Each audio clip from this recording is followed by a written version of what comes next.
Hey guys, tonight we begin with something that doesn't usually make it into history documentaries, precisely because it was so quiet.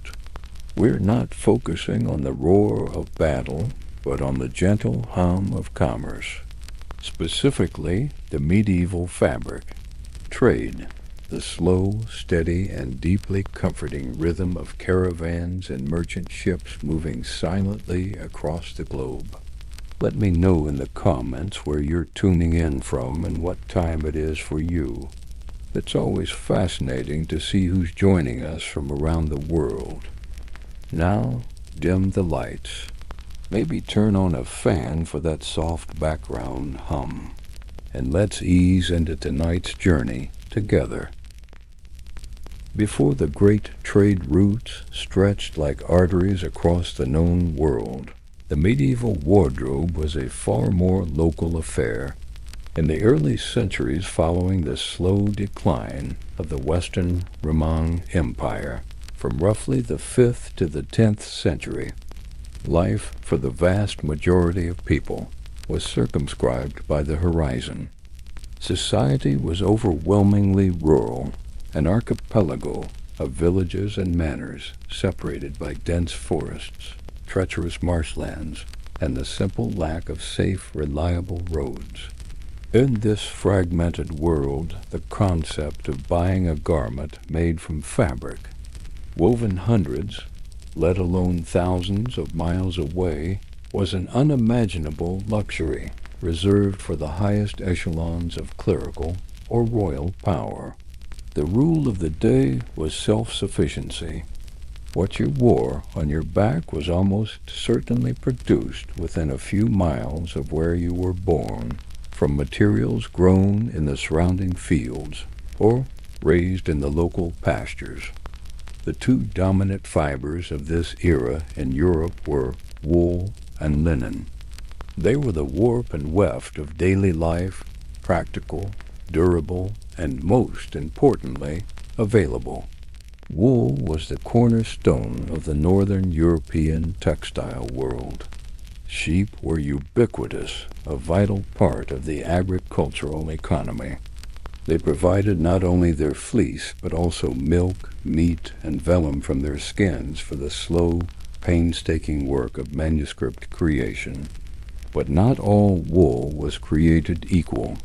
The sheep of the early medieval period were a far cry from the selectively bred, fluffy creatures we might imagine today. They were often smaller, hardier animals, whose fleece could be coarse and bristly. The quality of the wool varied tremendously, depending on the breed, the climate, and the pasture land. A sheep grazing on the windswept hills of a northern isle would produce a very different fleece from one in the gentler climes of southern France. The process of turning this raw fleece into cloth was a constant seasonal rhythm of labor, performed almost entirely by women within the household. It began with shearing, typically done in the late spring.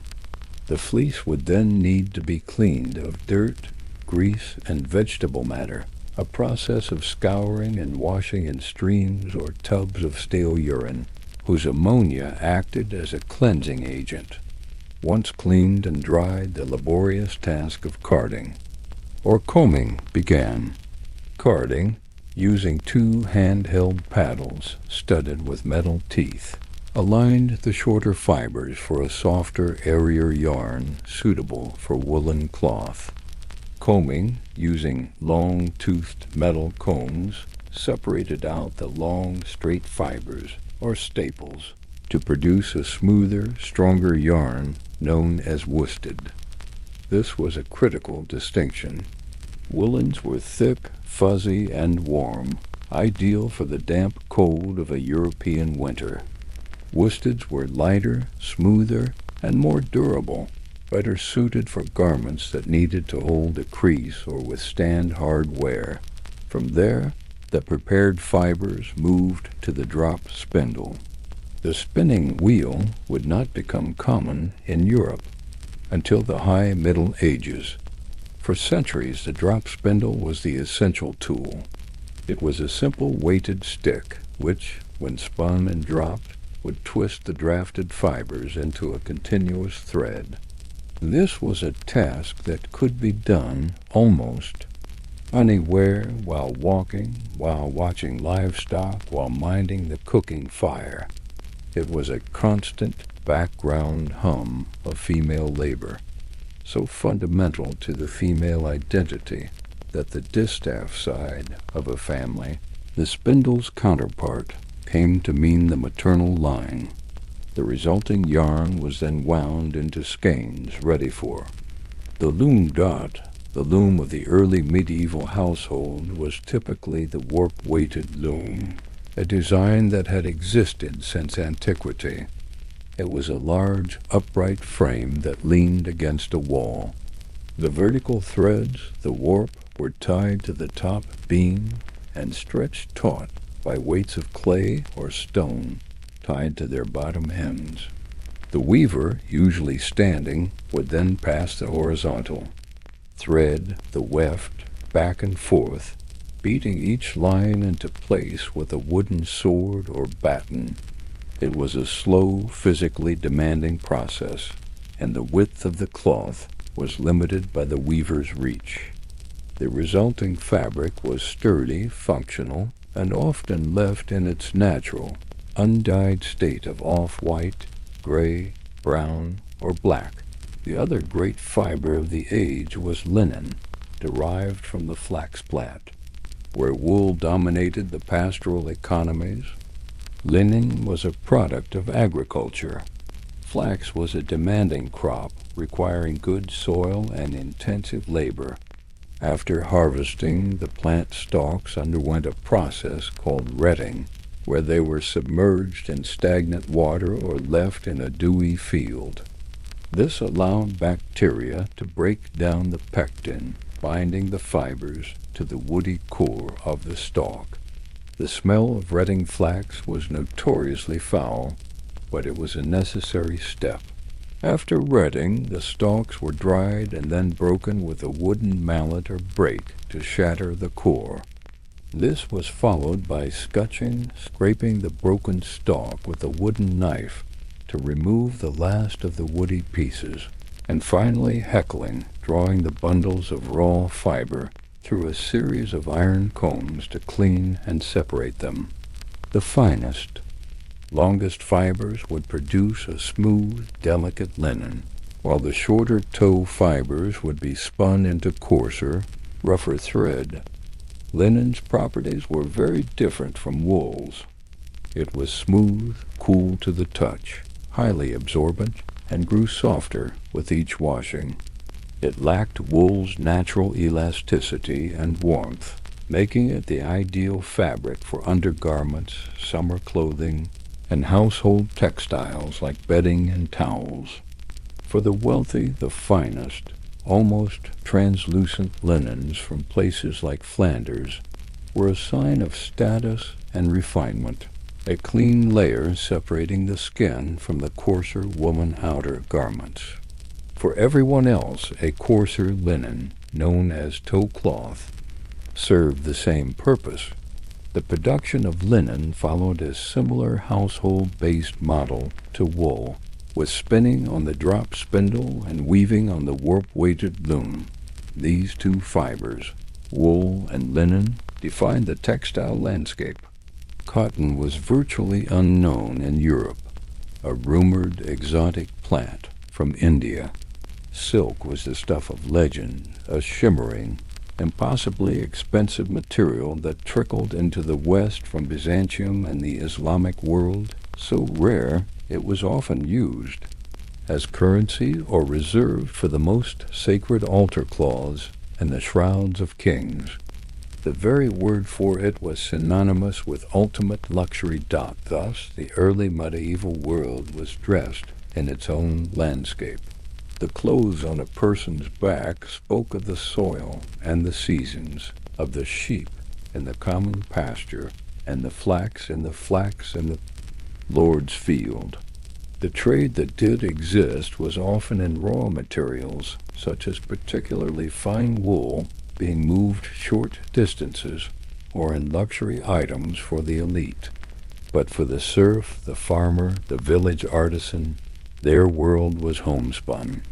It was a world of coarse tunics, of functional durability, and of a deep, intimate connection between the land, the animal, and the cloth that provided protection from the elements. This localized system was the bedrock upon which the more complex trade networks would eventually be built, but for centuries it was the entirety of the textile experience for almost all of Europe. As the early Middle Ages gave way to the High Middle Ages, from the 11th century onwards, Europe began to stir. A period of relative climatic stability, known as the medieval warm period, led to better harvests and a growing population. New farming techniques like the heavy plow and the three-field system created agricultural surpluses. Towns and cities, which had shrunk to shadows of their former Roman glory, began to grow again, teeming with artisans, merchants, and new sources of wealth. This reawakening created a surge in demand, not just for food, but for consumer goods, and chief among them was cloth. The old system of household production could no longer satisfy the burgeoning urban markets and the increasingly sophisticated tastes of a rising merchant class and a powerful nobility. A new, specialized, and international system was needed, and its foundation, its white gold, was English wool. England, particularly during the 12th to 15th centuries, became the Saudi Arabia of wool. While sheep were raised across Europe, English sheep, through a combination of favorable geology, climate, and early forms of selective breeding, produced a fleece that was exceptionally long, stapled, strong, and fine. It was the perfect raw material for producing high-quality luxury cloth. The limestone-rich soils of regions like the Cotswolds and the chalk downs of the southeast were ideal grazing lands, and a temperate, damp climate encouraged lush pasture. Different regions became famous for the specific qualities of their wool. The fleece from the Ryland sheep of Herefordshire was so fine it was nicknamed Lemster Ore and was prized above all others. The wool from the limestone hills of the Cotswolds was highly sought after for its quality, while Lincolnshire produced a long, heavy fleece ideal for sturdier fabrics. This resource did not go unnoticed. The engine that turned this raw English wool into the most desirable cloth in Europe was located across the Channel in the great weaving cities of Flanders, Brabant, and Artois, places like Ghent, Bruges, and Ypres. These cities, located in modern-day Belgium and northern France, had a long tradition of weaving, a dense population of skilled artisans, and, crucially, access to the river systems that flowed into the North Sea, making transport easy. They became vast urban workshops, but they lacked one critical ingredient: a sufficient supply of high-quality raw wool.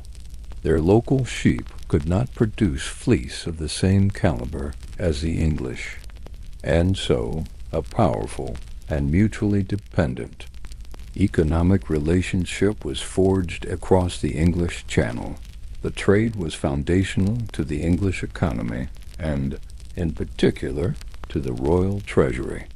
English kings quickly realized the immense value of this export and sought to control and tax it.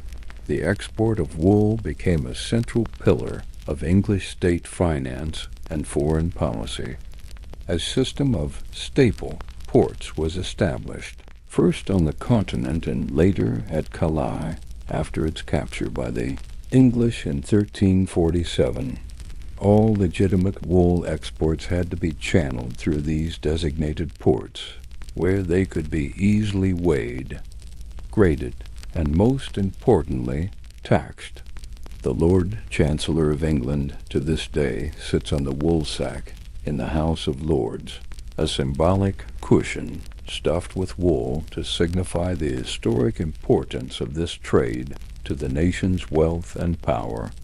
Journey of the wool began on the great monastic estates and the lands of the nobility. Cistercian monasteries, with their vast, well-organized granges, were particularly significant players in the wool trade. They managed huge flocks of sheep and produced wool of a consistently high quality.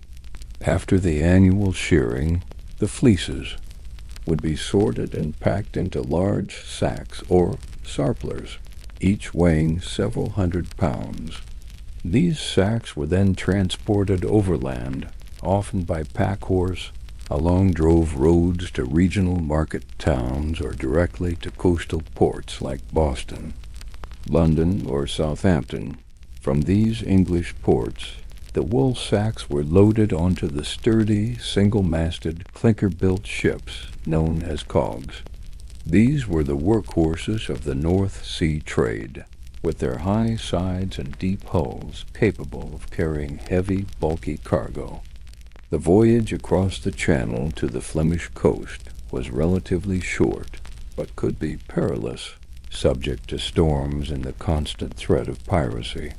The destination was a major port like Bruges, which became the central hub and clearing house for the English wool trade. In the bustling markets of Bruges, the wool sacks were sold to Flemish merchants and drapers, who would then transport them inland to the weaving cities in cities like Ghent. The entire urban economy revolved around the production of cloth. The wool would first go to the spinners, still predominantly women working in their homes, but now as part of a highly organized putting-out system. A merchant draper would provide them with the raw wool and pay them for the yarn they produced. The yarn was then passed to the weavers, who were almost all men, highly organized into powerful guilds. They worked on large horizontal treadle looms, which were far more efficient than the old warp-weighted looms, allowing for the production of much wider and longer bolts of cloth. The weavers' guilds were a potent social and political force, in these cities jealously guarding their techniques, controlling quality, and frequently clashing with the wealthy merchant drapers who sought to control them. After weaving, the grege cloth, or unfinished fabric, was far from ready. It was a rough, oily, and dull-looking material. It then entered the finishing stages, a series of processes that transformed it into a luxury product. It was fulled, a process of cleaning and thickening the cloth by pounding it in water with fuller's earth, a type of clay that absorbed oils. Initially, this was done by workers treading on the cloth in vats, but it was increasingly mechanized, with the invention of the water-powered fulling mill. After fulling, the cloth was stretched on a tenter frame to dry flat, held by tenterhooks, the origin of the phrase "on tenterhooks." The surface of the cloth was then raised or napped by brushing it with teasel heads to pull up the fibers, and then sheared with enormous, heavy shears to create a smooth, even surface. Finally, it would be sent to the dyers, who would imbue it with the rich, vibrant colors that were so highly prized.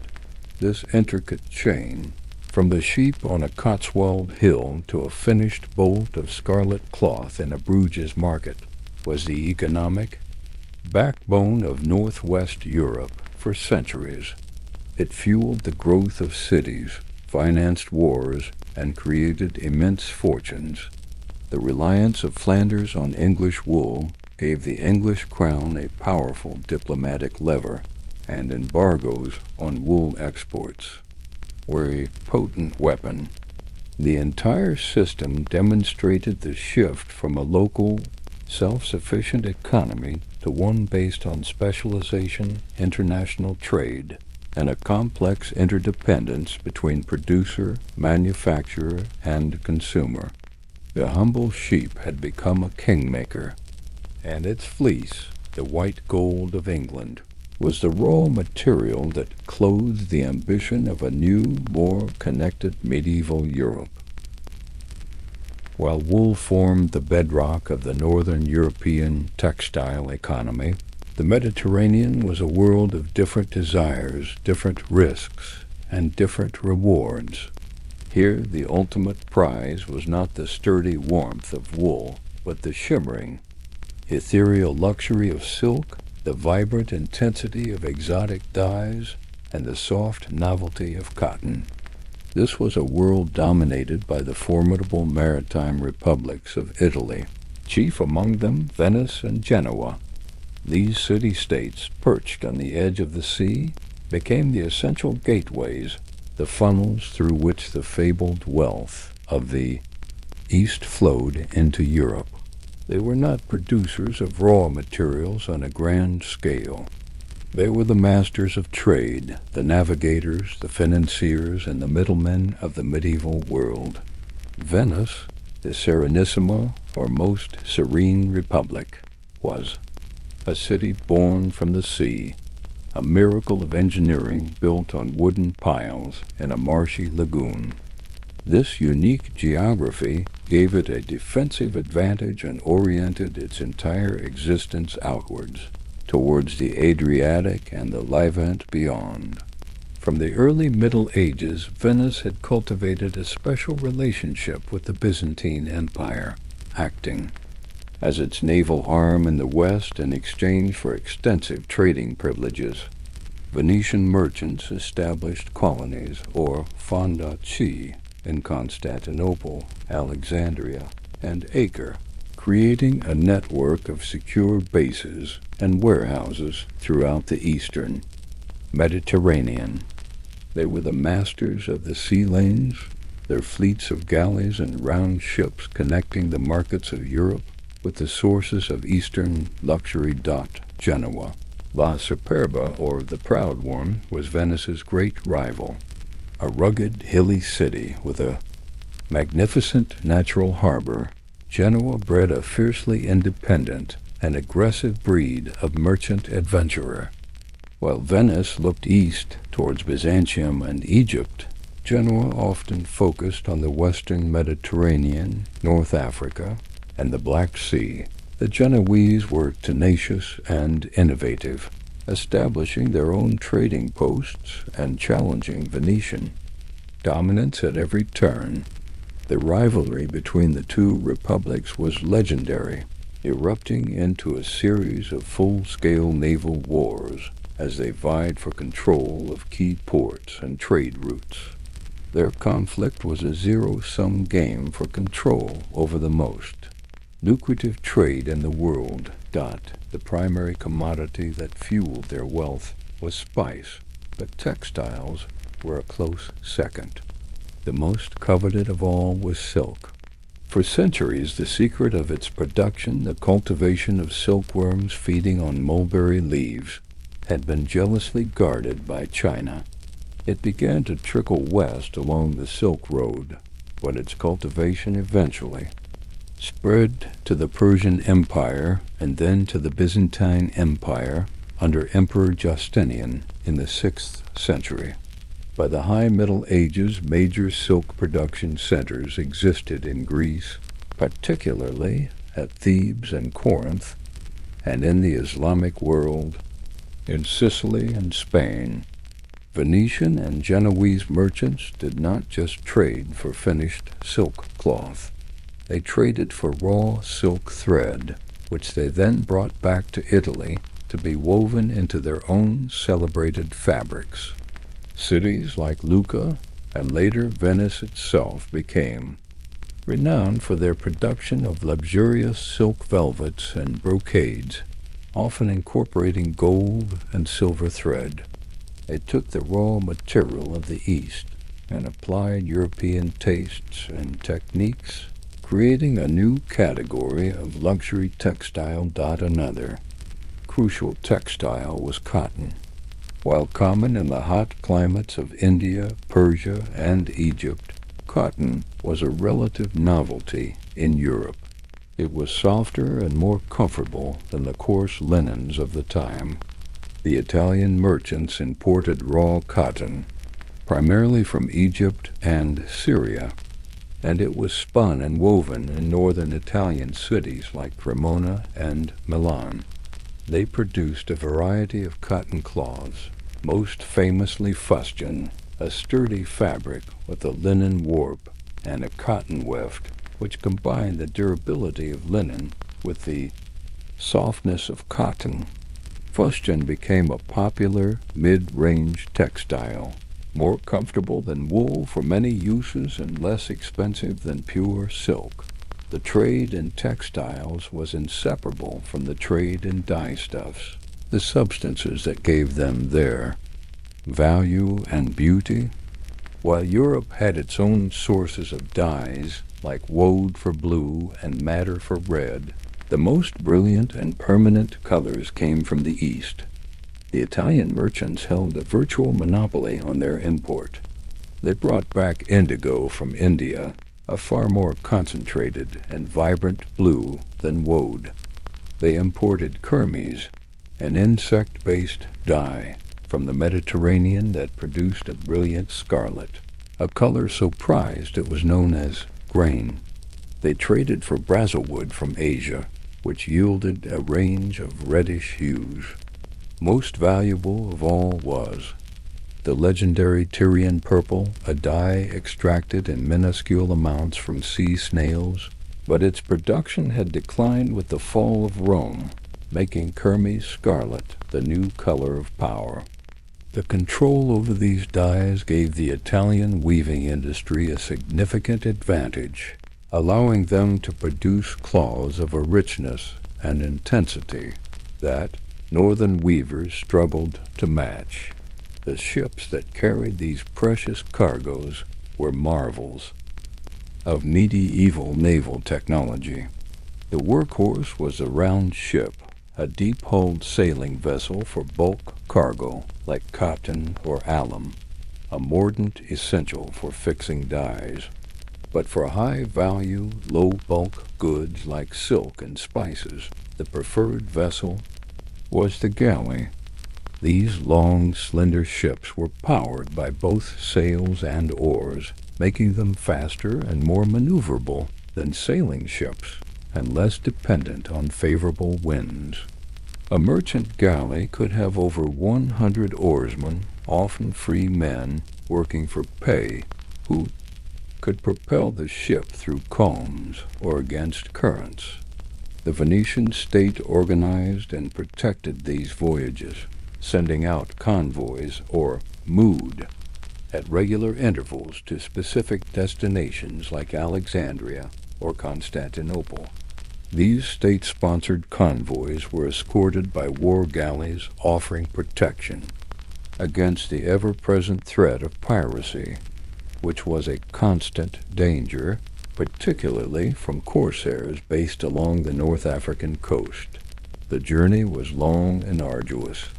A galley leaving Venice for the Levant would sail down the Adriatic, navigate the treacherous Greek islands, and finally make port in a city like Acre or Alexandria. There the merchants would disembark, set up in their fondaco, and begin the complex process of negotiation with local traders, who themselves were the final link in a chain that stretched deep into Asia and Africa. After weeks or months of trading European goods, woolens, timber, iron, and silver for silks, spices, cotton, and dyes, the galleys would be loaded for the return journey. They carried not just goods, but also knowledge, ideas, and, sometimes, disease. The Italian maritime republics were the great cultural and economic conduits of their age. They reconnected Europe to the wider world, and in doing so, They not only enriched their own cities beyond measure, but also fundamentally reshaped the tastes, desires, and material culture of the entire continent. The shimmering silk brocade, worn by a French duchess, had likely begun its journey as raw thread in Greece, been transported on a Venetian galley, woven in a Lucchese workshop, and sold by an Italian banker at a French fair. It was a testament to the power and reach of these formidable gateways to the East. The Venetian and Genoese galleys that plied the Mediterranean were merely the final maritime leg of a much older and more storied network of routes, the Silk Road. This was not a single road, but a sprawling, shifting web of caravan trails, mountain passes and desert oases that snaked for thousands of miles across the vast expanse of Asia, connecting the heart of China to the shores of the Mediterranean. For centuries it was the primary conduit for goods, ideas, religions, and technologies moving between East and West. And for the medieval textile trade, it was the almost mythical source of the world's most prized fiber. The journey of silk to the West was an epic of endurance and commerce. It began in the silk-producing regions of China, where the complex art of sericulture had been perfected over millennia. Here, countless peasant families cultivated mulberry trees and tended to the voracious silkworms. After the worms spun their cocoons, the delicate task of unreeling the single continuous filament, which could be nearly a mile long, took place. These gossamer threads were then spun into stronger yarn and woven into lustrous bolts of silk cloth. Packed onto the backs of Bactrian camels, the two-humped, immensely resilient beasts of the Central Asian steppes, the silk began its westward. The caravans that traversed the Silk Road were mobile communities, often consisting of hundreds of camels and men. The merchants who organized them were typically not Chinese, but Sogdians, Persians, or other Central Asian peoples who were masters of this transcontinental trade. The route was fraught with peril. It crossed some of the most inhospitable terrain on Earth, including the brutal Taklamakan Desert, whose name is often translated as "He who goes in will not come out." Blistering heat by day gave way to freezing cold by night. Sandstorms could arise without warning, burying entire caravans. Beyond the natural dangers were human ones. Bandits and raiders were a constant threat, preying on the slow-moving, wealthy caravans in the lawless territories between major centers of power. To navigate this, the Silk Road was punctuated by series of oasis cities, jewels of civilization in a sea of sand. Cities like Samarkand, Bukhara, and Merv became great cosmopolitan centers of trade and culture. Here, caravans could rest, resupply, and most importantly, trade. A bolt of Chinese silk would likely change hands multiple times on its journey. A Sogdian merchant might carry it from China to Samarkand, where he would sell it to a Persian trader, who might then transport it to Baghdad or Damascus. At each exchange, the price of the silk increased, reflecting the immense costs and risks of its transportation. These cities were melting pots where Buddhist monks from India could rub shoulders with Nestorian Christians from Syria, Manichaean priests from Persia, and Muslim traders from Arabia. Along with the silk, they exchanged philosophies, artistic motifs, and scientific knowledge. By the time of the High Middle Ages, the political landscape of the Silk Road had been shaped by the rise of Islam and the power of various Turkic and Mongol empires. The great caliphates in Baghdad and Damascus became centers of immense wealth and consumption, as well as major hubs in the trade network. Persia, with its long history of sophisticated weaving, became a major silk producer and innovator in its own right, developing its own unique styles of brocades and damasks that were highly sought after, the silk, cotton, and other Eastern goods. Destined for Europe had several potential final destinations before they reached the sea. One major route led to the cities of the Levant, such as Aleppo and Syria, or the port cities of Tyre and Acre, in what was then the Crusader states. From here, the goods could be loaded onto Italian or Catalan ships. Another significant route terminated in the south at the great Egyptian port of Alexandria. Here, goods that had traveled by land and sea, often up the Red Sea from India and the Persian Gulf, were gathered and sold to the Venetian merchants who dominated the Egyptian trade, perhaps the most important western terminus of all. For much of the medieval period was the magnificent city of Constantinople, capital of the Byzantine Empire. Poised at the crossroads of Europe and Asia, Constantinople was a fortress and a marketplace, controlling the vital Bosphorus Strait. It was not just a trading post for silk. It was for a long time a major producer, having famously smuggled silkworm eggs out of China in the 6th century. The Byzantines established a thriving imperial silk industry, or serikon. The production of the finest silks, especially those dyed with Tyrian purple, was a state monopoly, their use strictly controlled and reserved for the imperial court and high church officials. These fabrics were potent symbols of imperial power and were often used as diplomatic gifts. The Venetian and Genoese merchants fought bitterly for access to the markets of Constantinople. A large Venetian quarter and a Genoese quarter, the fortified suburb of Galata across the Golden Horn, were established in the city. Here they could buy not only the Byzantine silks, but also the raw silk, spices, and other goods that flowed into the capital from the Black Sea region and the overland routes from Persia and Central Asia.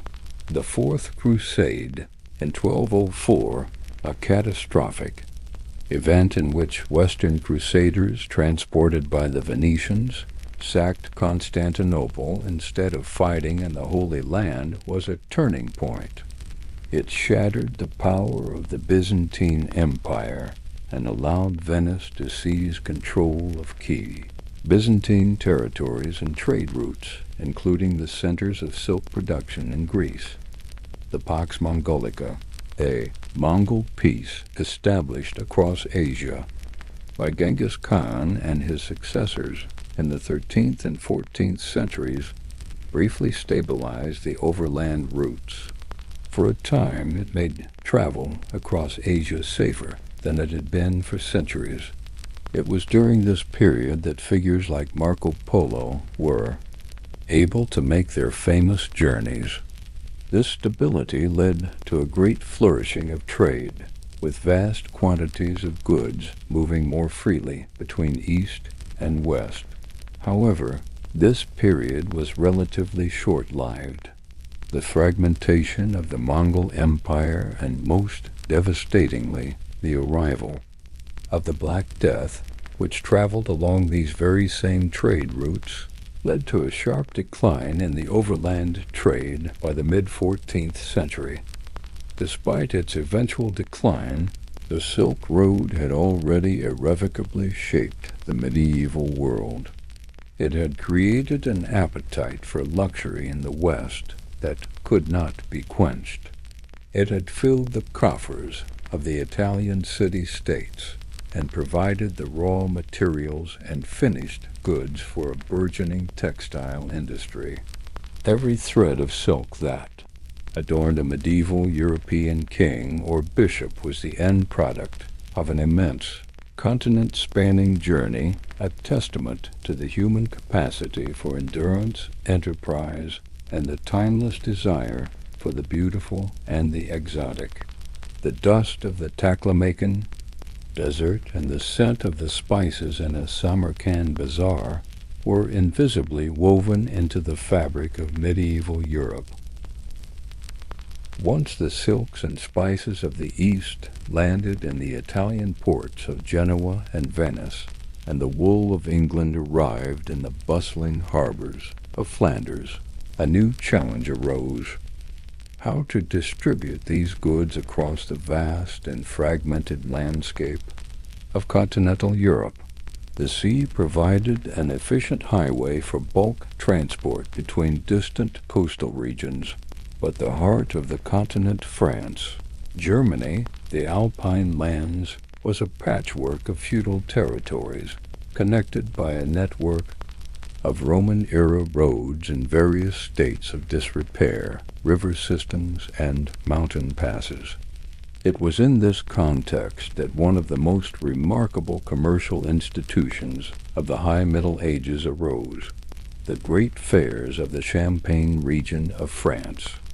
For roughly 2 centuries, from the late 11th to the early 14th century, the counts of Champagne presided over a cycle of 6 fairs held in 4 different towns: Troyes, Provins, Lagny-sur-Marne, and Bar-sur-Aube. The fairs were staggered throughout the year, each lasting several weeks, creating an almost continuous year-round marketplace.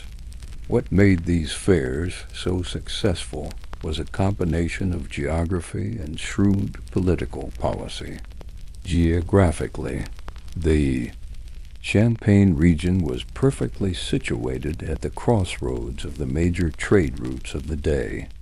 It was the meeting point where merchants traveling north from Italy and the Mediterranean could conveniently meet merchants coming south from the wool-weaving cities of Flanders and the North Sea.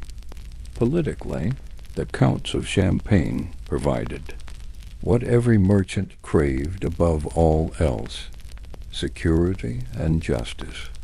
They understood that by guaranteeing the safety of merchants traveling to, from, and during the fairs, they could attract immense commercial activity from which they could profit through taxes and tolls.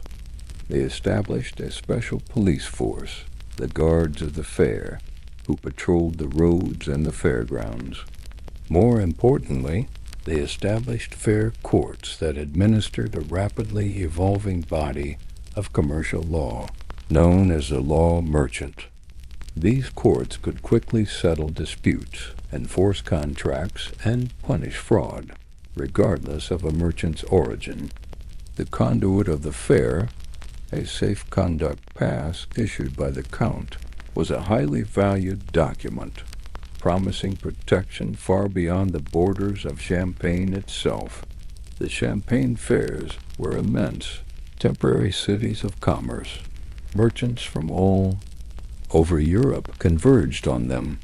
The Italians, primarily from Genoa, Florence, and Siena, made the arduous journey over the Alps. Through passes like Mont Cenis or St. Bernard, their goods carried by mules. They brought with them the treasures of the East, bolts of silk, damask, and brocade, cotton, and exotic dyes like indigo and kermes. They also brought spices, alum, a vital mordant for dyeing, and the sophisticated financial techniques of the Italian city-states. From the north came the Flemish, Brabantine, and French drapers. Their pack trains were laden with the finished products of their looms, bolts of high-quality woolen cloth in a dazzling array of colors and qualities, from the finest scarlets of Ghent to the sturdy weaves of Ypres. From Germany came merchants with furs, amber, and linen. Spanish traders brought fine leather, iron, and the products of their own silk industry, which had flourished under Islamic rule. Local French producers sold wine, grain, and salt. The fairs were a microcosm of the entire European economy. The fairs operated on a strict, well-organized schedule. The first week or so was dedicated to the arrival of merchants and the setting up of stalls. This was followed by a period of about 10 days specifically for the sale of cloth, the most important single category of goods.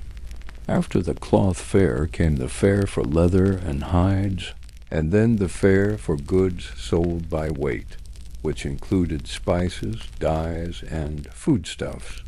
This systematic organization allowed buyers and sellers to conduct their business efficiently in the limited time available. The sheer volume of textiles traded was staggering.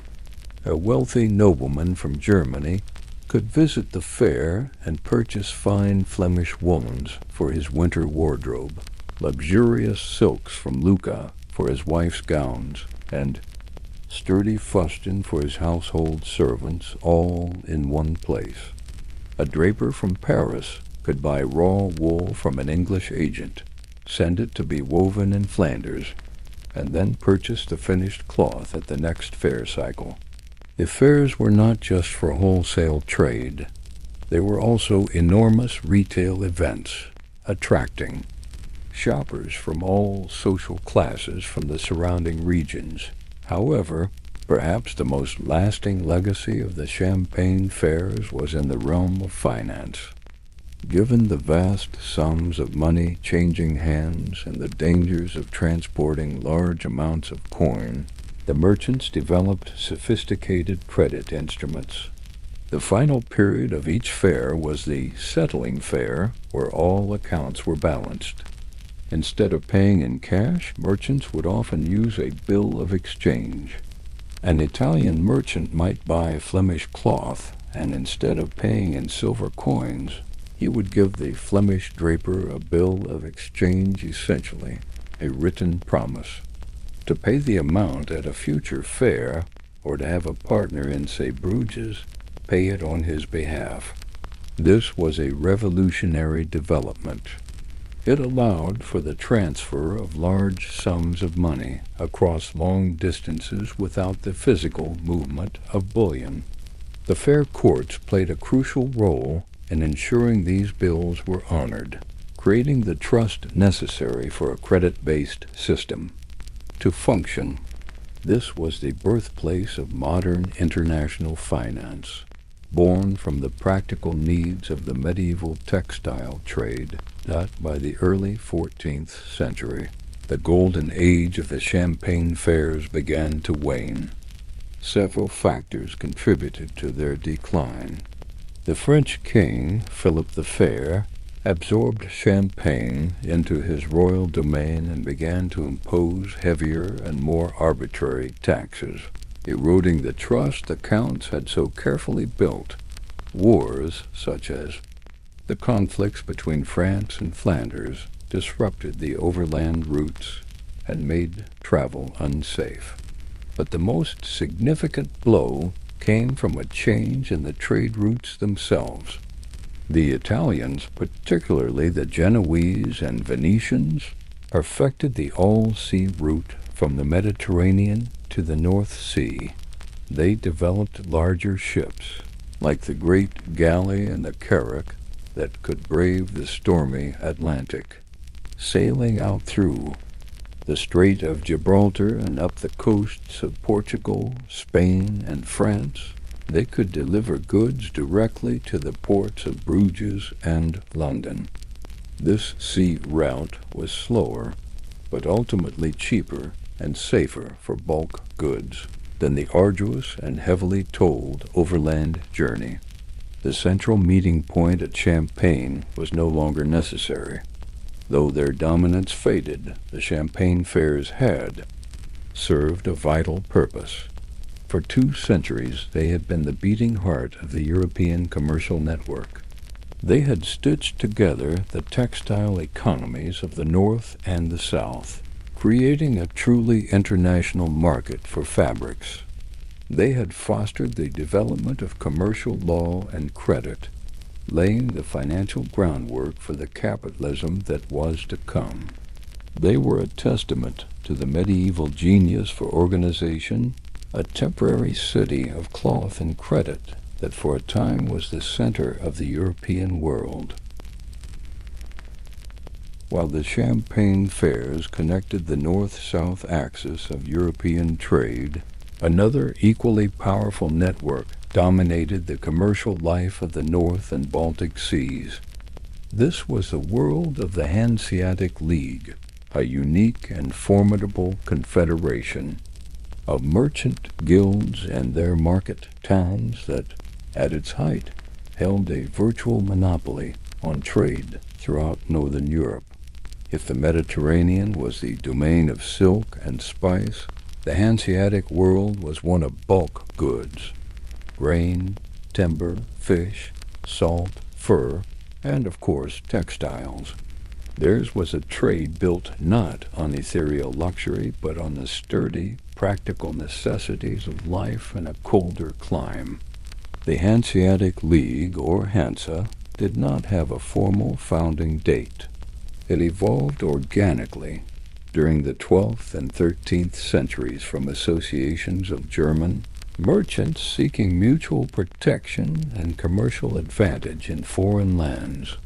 Headed by the powerful city of Lübeck, the League grew to include dozens of cities across Germany, Poland, the Low Countries, and the Baltic, such as Hamburg, Bremen, Cologne, Danzig, and Riga. It was not a state or a country. It was a business alliance. It had its own diet or assembly, raised its own armies and navies to protect its interests, and waged war against kingdoms that dared to interfere with its trade. Its primary goal was to secure and maintain contour or trading posts in key foreign markets, such as London, the Steel Yard, Bruges, Bergen, in Norway, and Novgorod, in Russia. The workhorse of the Hanseatic fleet was the cog, the same type of ship that carried English wool to Flanders. These robust, high-sided ships with their single square sail were perfectly adapted for carrying bulky, heavy cargoes through the often rough waters of the North Sea and the Baltic. They moved in convoys for protection against pirates, a constant menace in these northern waters. That the textile trade of the Hansa was multifaceted. Their most important role was as distributors, from their counter in Bruges, the central marketplace. Of the north, Hanseatic merchants would buy the finished woolen cloths of Flanders, the very same cloths made from English wool. They would then load these high-quality textiles onto their cogs and transport them east and north. A bolt of fine scarlet cloth from Ghent, having traveled from an English sheep farm to a Flemish loom, might then find its way onto a Hanseatic cog, sail to the counter in Novgorod, and be traded for a bundle of Russian squirrel or sable furs. These Flemish woolens were a high-status product throughout the Baltic region, worn by the wealthy merchants, the nobility of Poland, and the Teutonic knights, and the boyars of Russia. However, the Hansa did not just trade in luxury woolens. They were also major producers and traders of linen.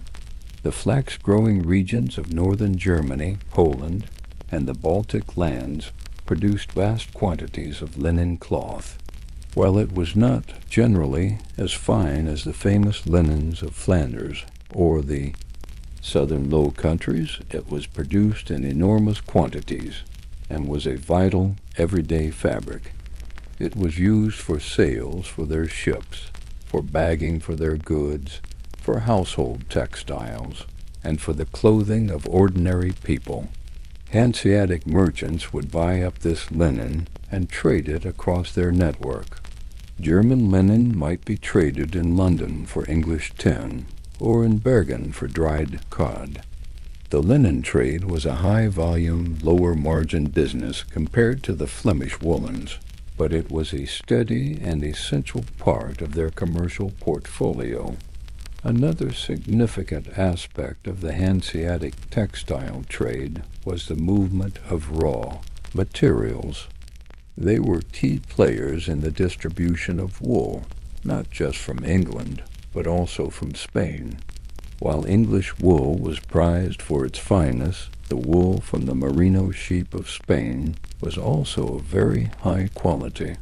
The Hansa had trading relationships with the ports of northern Spain and would transport Spanish wool to the weaving centers of the Low Countries, providing an alternative source when English supplies were disrupted by war or embargoes. Furthermore, they controlled the trade in essential materials for textile finishing. From the mines of Scandinavia, they brought metals used in making looms and tools. More importantly, they dominated the trade in northern dyestuffs. The primary blue dye in medieval Europe was woad, a plant that was cultivated widely, particularly in Germany and France. Hanseatic merchants traded vast quantities of woad balls, the processed and fermented leaves of the plant, to dyeing centers across Europe. They also controlled the supply of another key commodity, ash. Potash derived from wood ash was a crucial alkaline agent used in scouring wool and as a mordant for certain dyes. The vast virgin forests of the Baltic and Russia provided an inexhaustible supply, which the Hansa transported to the textile-producing regions of the West. The Hanseatic Hunter in London, known as the Steelyard, was a city within a city. It was a walled compound on the banks of the Thames, with its own warehouses, dwellings, chapel, and weighing house. Here, German merchants lived and worked under their own laws, enjoying special trading privileges granted by the English crown. They were major importers of their northern goods, furs, wax, timber, and linen, and in return they were major exporters of English wool and increasingly finished English cloth. As England began to develop its own cloth-weaving industry in the 14th and 15th centuries to compete with Flanders, the Hanseatic merchants became key customers and distributors for this new product. The League's power began to decline. In the late 15th and 16th centuries, the nation-states of Europe, such as England, France, and Denmark, grew stronger and began to challenge the Hansa's monopolistic privileges. The Dutch emerged as major maritime rivals, with more advanced ships and a more aggressive and flexible approach to trade. The discovery of the Americas and the opening of new oceanic trade routes shifted economic center of gravity in Europe away from the Baltic and towards the Atlantic coast. Nevertheless, for several centuries the Hanseatic League was the undisputed master of the northern seas. Its contribution to the medieval textile trade was immense, not as a producer of the highest luxury, but as a vital distributor and facilitator. They were the logistical geniuses who connected the workshops of Flanders with the vast, resource-rich hinterlands of the Baltic and Russia. They clothed the North in Flemish wool and European sailors in German linen. The Hanseatic cob, laden with cloth, fish, and timber, was the symbol of a pragmatic, powerful, and deeply interconnected northern world, a world woven together by the threads of commerce and the shared interests of its merchant cities. A bolt of cloth straight from the loom The grege or gray cloth was a functional but uninspiring object. It was the skill of the dyer and the finisher that transformed this raw material into a symbol of status, power, and beauty. The medieval world was not the drab, gray-brown world often depicted in film. It was a world that craved color and the ability to produce rich, vibrant, and lasting colors was a highly prized and complex art. The trade in dye stuffs was as vital and as global as the trade in the fibers themselves, and the processes of finishing were a crucial final step in creating value. The dyer's workshop was a place of intense smells, steaming vats, and carefully guarded secrets. Dyers were highly skilled artisans, often organized into specialized guilds. There were blue dyers, who worked with vats of woad or indigo, and red dyers, who specialized in madder and kermes. The most prestigious and wealthy were the full-service dyers who could afford the expensive imported dye stuffs and produce a full spectrum of colors. Colors in the medieval world were deeply symbolic. Black was the color of mourning and piety. White signified purity, but it was the bright, saturated colors that signified wealth and nobility. The most sought-after color of all was scarlet. True scarlet was not just a color, but a specific type of high-quality woolen cloth dyed with an exceptionally expensive substance called kermes. Kermes was a dye of grain derived from the dried bodies of the female kermes insect, which lives on a species of oak tree in the Mediterranean. It took thousands of these tiny insects to produce a small amount of dye, making it incredibly costly. The brilliant, fiery red it produced was stable and light-fast. It was the color of cardinals' robes, royal gowns, and the livery of the wealthiest households. When a medieval document refers to a gift of a scarlet, it means not just the color, but the entire luxury package of the finest English wool, woven in Flanders, and dyed with precious kermes. The workhorse red dye was madder, derived from the root of the madder plant, which was cultivated widely in Europe, especially in the Low Countries. It produced a range of colors from a brick red to orange and brown, depending on the mordant used. It was far cheaper than kermes, and was the source of the red in the uniforms of many armies and the everyday red clothing of those who could afford color. For blues, the dominant dye in Europe for centuries was woad. The leaves of the woad plant were harvested, crushed, and fermented into foul-smelling balls.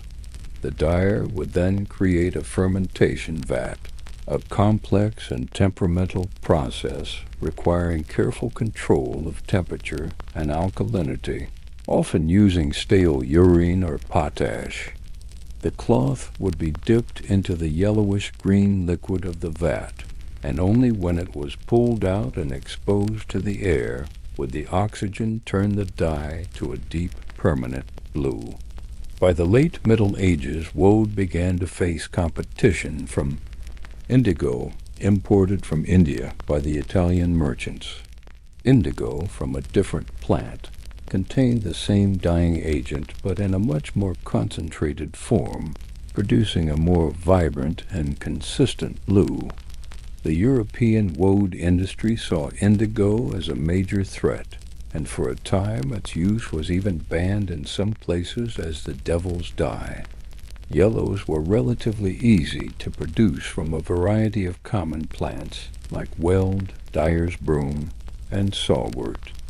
Saffron, derived from the stigmas of the saffron crocus, produced a brilliant, beautiful yellow, but it was astronomically expensive more valuable than spices, and was typically reserved for highlighting manuscripts or for the very wealthiest of clients. Greens were usually achieved through a two-step process, first dyeing the cloth yellow with weld, and then over-dyeing it in a blue woad vat. True, single-substance green dyes were rare, and often not color-fast. The most legendary dye of all, Tyrian. Purple had been the color of Roman emperors. It was extracted from the glands of thousands of Murex sea snails. Its production was incredibly labor-intensive, and the smell of the dye works was said to be horrendous. By the high Middle Ages, the secret of its large-scale production was mostly lost in the West, and its use was confined to the Byzantine imperial court. For most of Europe, purple was achieved by over-dyeing red cloth with blue dye, or by using lichens, which produced a less vibrant and less permanent color. The secret to a lasting color was the mordant. A mordant is a substance that helps the dye bind to the fiber, preventing it from washing out or fading in the light. Without a mordant, most natural dyes are merely stains. The most important mordant in the medieval textile industry was alum, a metallic salt. The best source of high-quality alum was from mines near Fustian in Anatolia, a trade controlled first by the Genoese and later by the Ottoman Turks. When the Pope learned that the alum trade was enriching the infidel Turks, he financed the development of alum mines at Tofa in the Papal States in Italy, creating a Christian source of this vital chemical. The control of alum was a major strategic and economic issue. Other mordants included iron salts, which saddened or darkened colors, tin, which brightened them, and copper salts. The dyer's skill lay in his empirical knowledge of which mordant to use with which dye and on which fiber to achieve a specific, predictable result.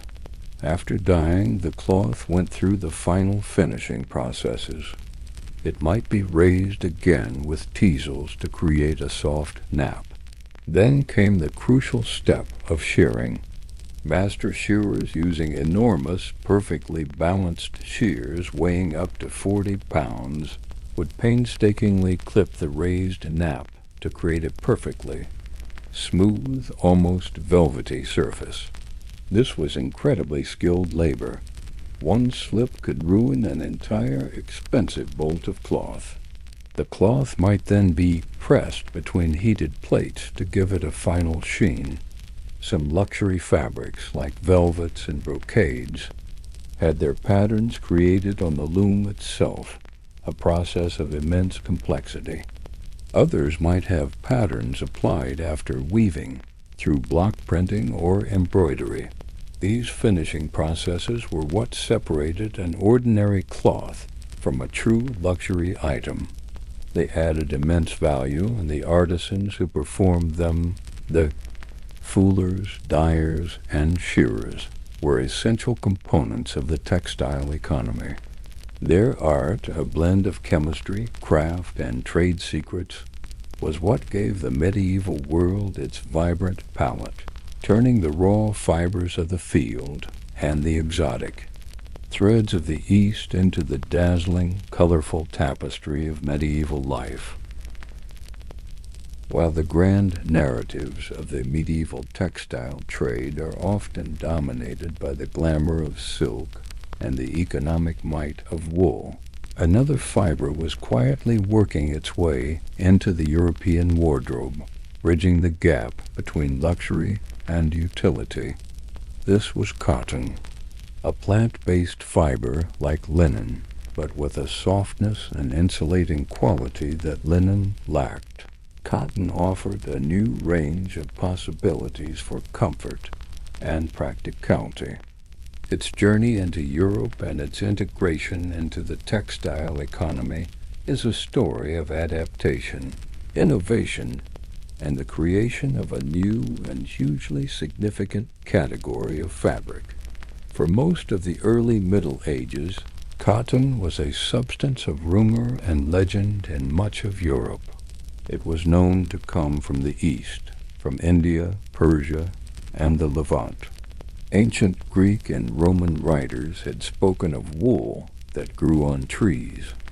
This exotic image persisted for centuries. However, in the parts of Europe that were under Islamic influence, cotton was a well-established agricultural and industrial product. The Moors in Spain and the Arabs in Sicily cultivated cotton and had a sophisticated industry for spinning and weaving it. The fine cottons of Cordoba and Sicily were known and traded within the Mediterranean world. The Crusades, beginning in the late 11th century, greatly increased European exposure to cotton. Crusaders returning from the Holy Land brought back not only stories and relics, but also new material tastes. They had encountered cotton in the comfortable garments worn in the hot climate of the Levant, and in the tents and banners of their Saracen adversaries. This created a new demand, which the Italian maritime republics were perfectly positioned to meet. Venice and Genoa began importing raw cotton in large quantities, primarily from the ports of Syria and Alexandria in Egypt. This raw ginned cotton was then shipped to the burgeoning industrial towns of northern Italy, particularly in Lombardy and the Po Valley. Cities like Milan, Cremona, and Piacenza became the first major centers of a European cotton industry outside of the Islamic sphere. The northern Italians, with their long-standing traditions of wool and linen production and their innovative commercial spirit, quickly adapted their techniques to this new fiber. However, early European spun cotton thread was often not strong enough to be used for the warp that taut vertical threads on a loom. It tended to break under the tension. The solution to this problem was a stroke of practical genius and became the foundation of a major new industry, the creation of fustian. Fustian was a hybrid fabric.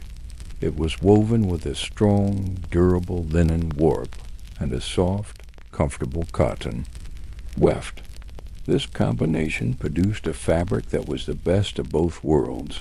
It was sturdier and cheaper than all cotton fabrics, since linen was domestically produced, yet softer, warmer, and more pleasant against the skin than pure linen. Fustian became a runaway success. It was the perfect middle-market fabric. It was less expensive and less pretentious than the fine woolens of Flanders or the silks of Lucca, making it accessible to a growing urban middle class of merchants, artisans, and clerks. At the same time, there was a clear step up in comfort and quality from the coarse homespun linens and wools of the rural peasantry. It was used for a huge variety of applications, for linings of expensive woolen outer garments, for doublets and breeches, for bedding, and for work clothes that required both durability and comfort. Fustian production boomed, first in Italy, and then, as the knowledge and the raw materials spread, in southern Germany. Cities like Ulm and Augsburg became major centers of fustian weaving, importing their raw cotton via the overland Alpine passes from Venice. The trade in raw cotton became a major business for the Venetians. They established fondaci, or trading posts, in cities like Aleppo and Alexandria, where their merchants would purchase cotton that had been grown along the Nile or in the Syrian hinterland. The quality varied greatly, and merchants became expert in judging the staple length, cleanliness, and color of the cotton bales. This trade also connected Europe to even more distant markets. Some of the cotton and finished cotton cloths arriving in the Levant had originated in India, which was the world's ancient master of cotton production. The fine muslins of Bengal and the printed calicos of the Coromandel coast were luxury goods in their own right, trickling into Europe as exotic and highly prized rarities. The processing of cotton in Europe mirrored that of wool, but with some differences. After arriving in bales, the raw cotton had to be bowed, a process where a large, vibrating bow was used to loosen and fluff the matted fibers, cleaning them and preparing them for spinning. Spinning was done on a drop spindle, or increasingly on the spinning wheel, which was well suited to the shorter staple length of cotton fibers. Weaving took place on the horizontal treadle loom. The finishing of fustian often involved raising and shearing the surface on the cotton side to create a soft, almost velvety nap, increasing its comfort and luxurious feel. The rise of fustian and cotton did not happen in a vacuum. It sometimes created conflict with the established wool and linen guilds, who saw this new fabric as a threat to their livelihoods. However, the demand was so great that the industry carved out its own significant niche. It demonstrated the dynamism of the medieval economy and its ability to absorb and adapt new materials and technologies. Cotton and fustian may lack the poetic resonance of silk or the royal authority of scarlet wool, but their importance cannot be overstated. They represent a democratization of comfort in the medieval world. They were the fabrics of the rising urban class, the practical choice for a world that was becoming more prosperous, more complex, and more concerned with the small luxuries of daily life. The quiet hum of the spinning wheel in a Lombard workshop, twisting imported Egyptian cotton into thread for a fustian doublet, was as much a sound of the changing medieval world as the clash of swords or the chanting of monks. It was the sound of a new comfort, a new industry, and a new connection to a world beyond the shores of Europe. The vast and complex network of the medieval textile trade was not an abstract system of routes and commodities. It was a deeply human enterprise built on the skill, labor, and organization of millions of individual artisans. From the shepherd, tending his flock, to the master dyer perfecting a shade of crimson, the production of textiles was the single most important manufacturing sector of the medieval economy. And in the burgeoning towns and cities, this activity was overwhelmingly structured and controlled by one of the defining institutions of the age, the guild. Guilds were associations of artisans or merchants who controlled the practice of their craft in a particular town. A weaver's guild, a dyer's guild, or a fuller's guild held a monopoly on that specific trade within the city walls. No one could legally practice that craft without being a member. The guilds had a threefold purpose: to protect the interests of their members from outside competition, to maintain high standards of quality for their products, and to provide a social and religious support network for their members.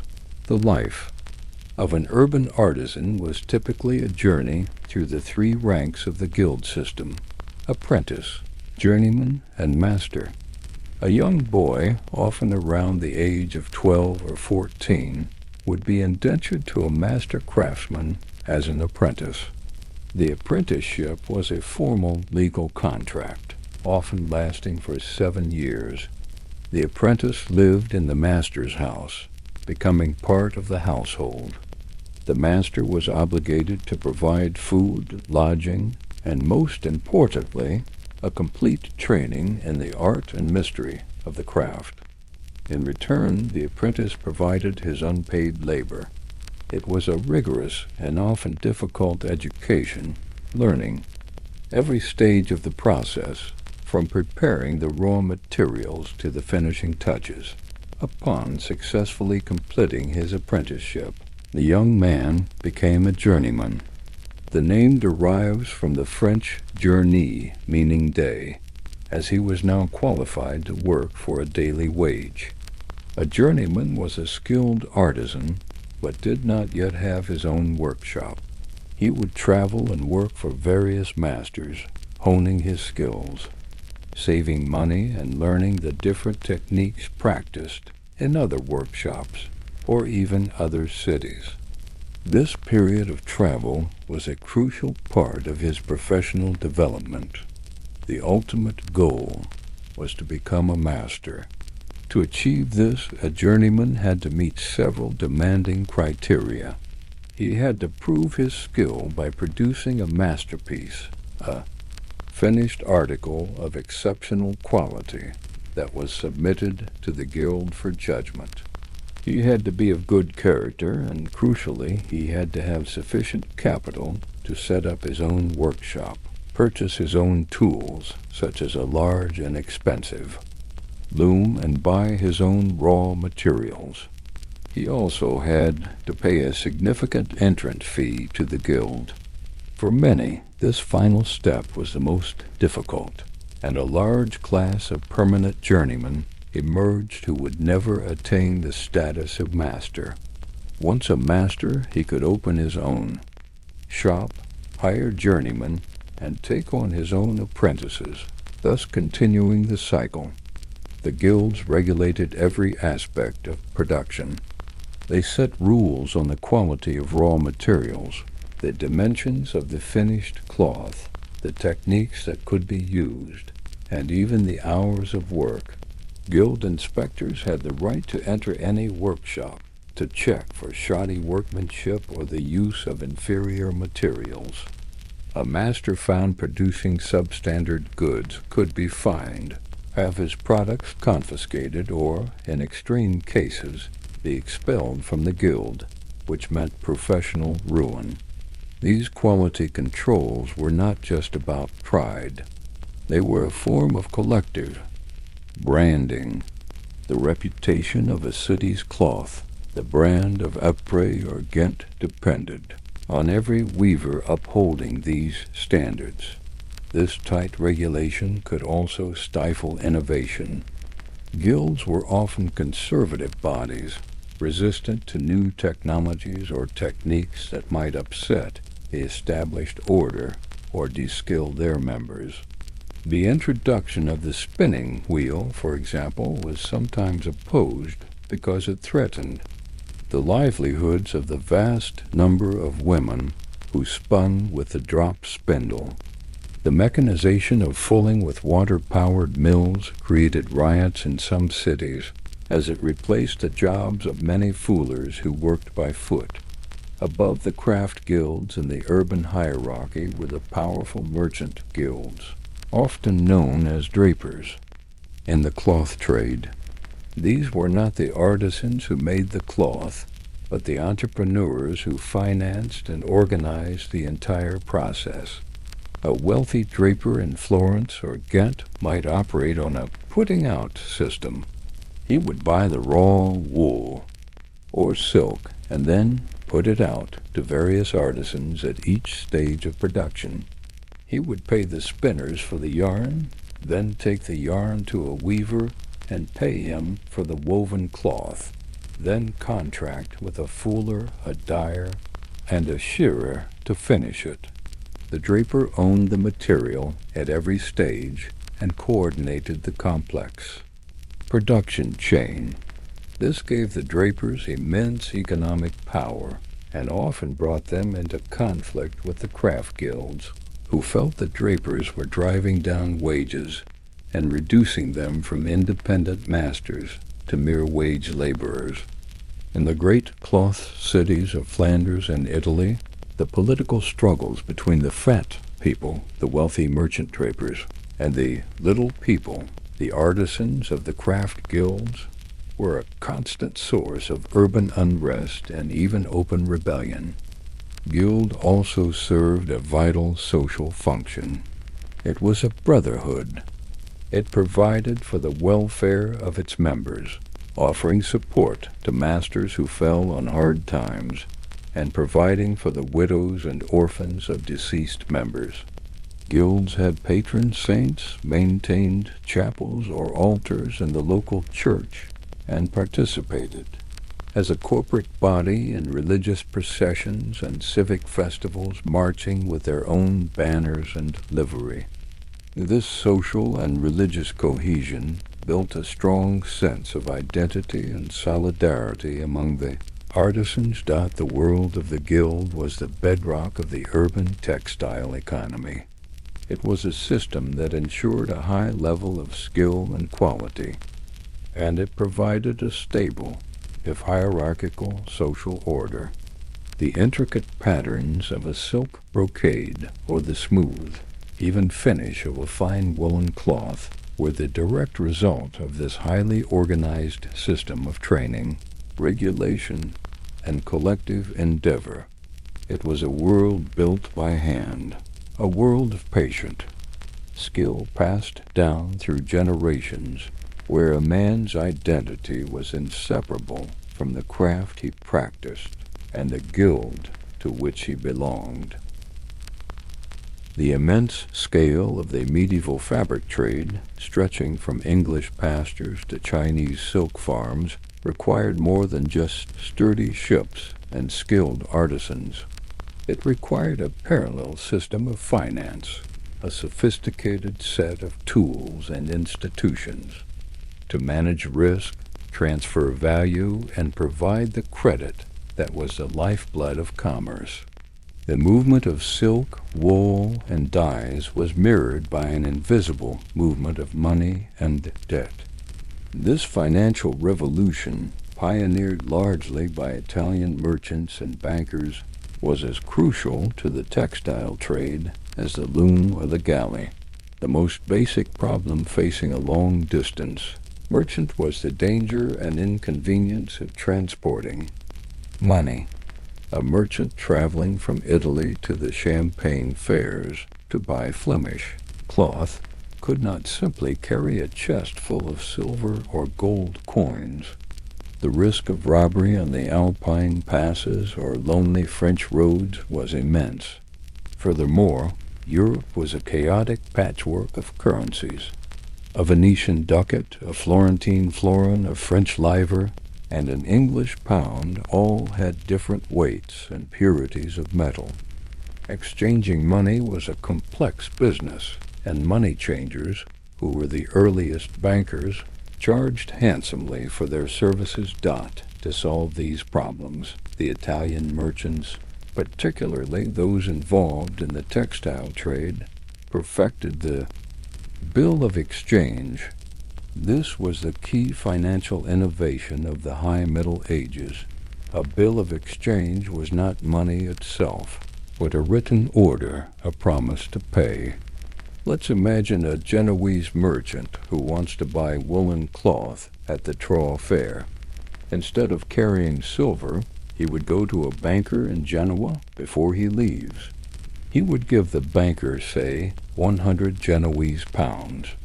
In return, the banker gives him a bill of exchange, which is a letter addressed to the banker's agent or partner in Troy.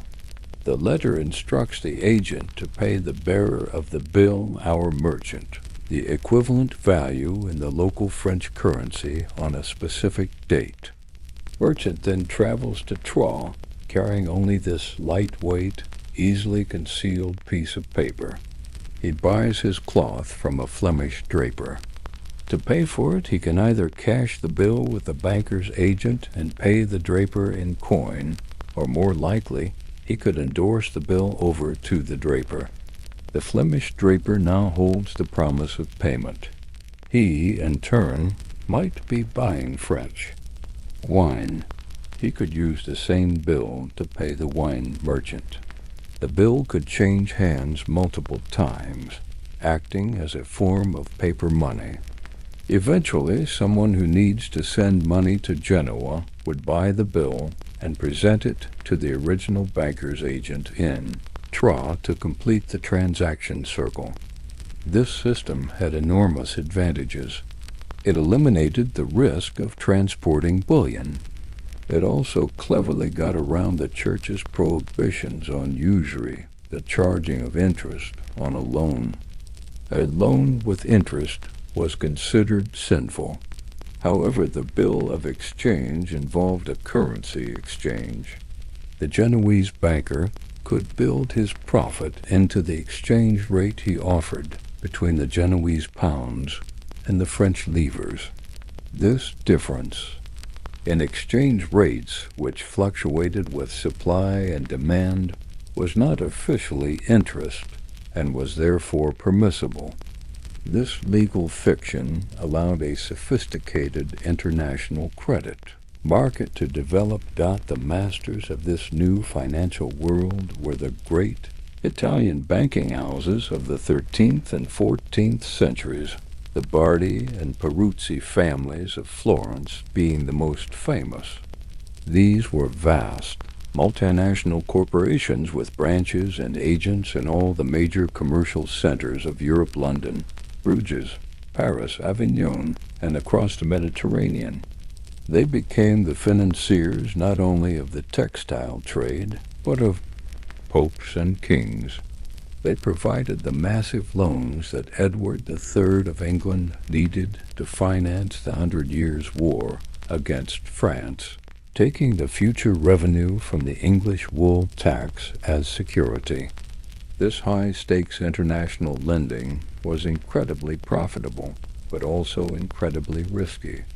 When Edward III later defaulted on his colossal debts, it led to the catastrophic collapse of both the Bardi and Peruzzi banks in the 1340s, sending a shockwave through the entire European economy. Another group that played a surprising but significant role in early international finance was the Knights Templar. Originally a military order founded to protect pilgrims in the Holy Land, the Templars established a network of commanderies, or houses, all across Europe. A person could deposit money or valuables at the Templar house in London and receive a coded letter of credit, which he could then present at the Templar house in Paris or Jerusalem to withdraw the equivalent amount. The Templars' reputation for military strength and integrity made their network a secure, albeit rudimentary, international banking system, one that was heavily used by merchants and nobles alike until the order's brutal suppression by King Philip IV of France in the early 14th century. At a more local level, the financial needs of artisans and smaller merchants were met by a host of pawnbrokers and local moneylenders. A weaver who needed to buy a stock of expensive yarn before he had been paid for his last batch of cloth might have to pawn his tools or household goods to get the necessary short-term credit. The financial world was a complex ecosystem, from the great international bankers lending to kings down to the local pawnbroker lending a few shillings to a journeyman weaver. All of these financial instruments, bills of exchange, complex partnerships, international banking networks, and local credit markets were the invisible threads that held the textile trade together. They allowed capital to flow to where it was needed, enabling a Florentine draper to finance the production of cloth in Ghent, made from the wool of a sheep that had not yet been shorn in England. They transformed the medieval economy from one based on the physical exchange of goods and coin to one based on credit, trust, and the sophisticated manipulation of debt. The sinews of commerce were not made of rope and sail, but of parchment and ink, of promises and obligations that spanned a continent. In the middle of the 14th century, the intricate, humming machinery of the medieval textile trade, with its established routes, powerful guilds, and sophisticated financial networks, was struck by a cataclysm of unimaginable proportions. The Black Death, a devastating pandemic of bubonic plague, swept across Asia, the Middle East, and Europe between 1347 and 1351. It was a demographic disaster without precedent, wiping out an estimated 30 to 50% of Europe's population. This staggering loss of life fundamentally and permanently altered the economic and social landscape, and its impact on the textile trade was profound, acting as both a great disruption and a powerful catalyst for change. The plague traveled along the very trade routes that were the arteries of commerce. It is believed to have arrived in Europe on Genoese trading ships fleeing the siege of the city of Kaffa, a Genoese trading post on the Black Sea. The besieging Mongol army had catapulted plague-infected corpses into the city, and the fleeing ships carried the disease and the rats and fleas that were its vectors back to the ports of Italy. From Messina, Genoa, and Venice, it spread with terrifying speed along the maritime and overland trade routes, reaching France, Spain, England, and Germany within a couple of years, and Scandinavia and Russia shortly after. The dense, often unsanitary conditions of medieval towns and cities made them perfect breeding grounds for the pestilence. The immediate impact on the textile trade was chaos and collapse. In the weaving centers of Flanders and Italy, workshops fell silent as masters, journeymen, and apprentices died in droves. Entire families of artisans were wiped out. Dyers, fullers, spinners, no part of the production chain was spared. There was a critical shortage of labor at every level. In the countryside, the agricultural economy was crippled. Shepherds died. Flocks were untended, and the shearing of sheep was neglected. The production of the raw materials of wool and flax plummeted. Demand also collapsed. With death a daily reality in society and a state of shock and mourning, the market for luxury goods and fine clothing evaporated. Those who survived were often too busy trying to stay alive and bury the dead to think about fashion. The great fairs like those in Champagne, which had already been in decline, ceased to operate as merchants were unwilling or unable to travel. International trade ground to a virtual halt as ports closed and fear of contagion spread.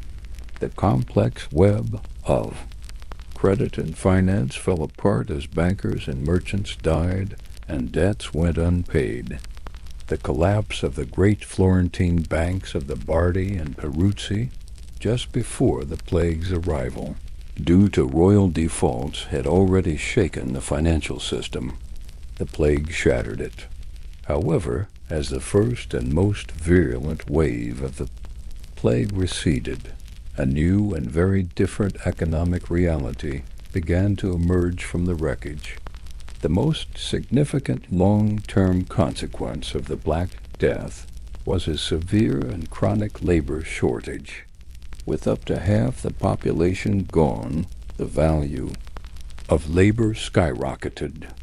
For the first time in centuries, the surviving peasants and artisans found themselves in a position of unprecedented bargaining power in the countryside. Serfs who were tied to the land could now demand better conditions or simply abandon their manors and seek out lords who would offer them freedom and wages in return for their labor. This fundamentally eroded the old manorial system. Landowners, desperate for workers, had to offer higher wages and better terms. Many shifted from labor-intensive crop farming to less labor-intensive activities like sheep pasturing, which had the long-term effect of increasing the supply of wool in some regions, particularly England and Spain. In the cities, the guilds were forced to adapt. With so many masters dead, the path to becoming a master became easier for surviving journeymen.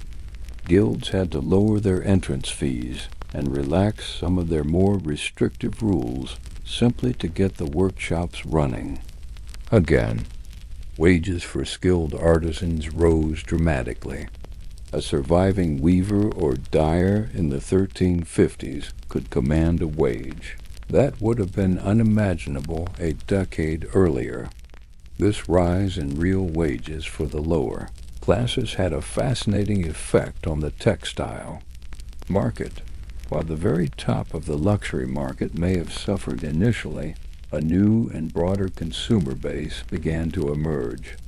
Peasants and artisans who had previously only been able to afford coarse homespun cloth could now afford to buy better quality, commercially produced fabrics. The demand shifted towards medium-quality, affordable textiles.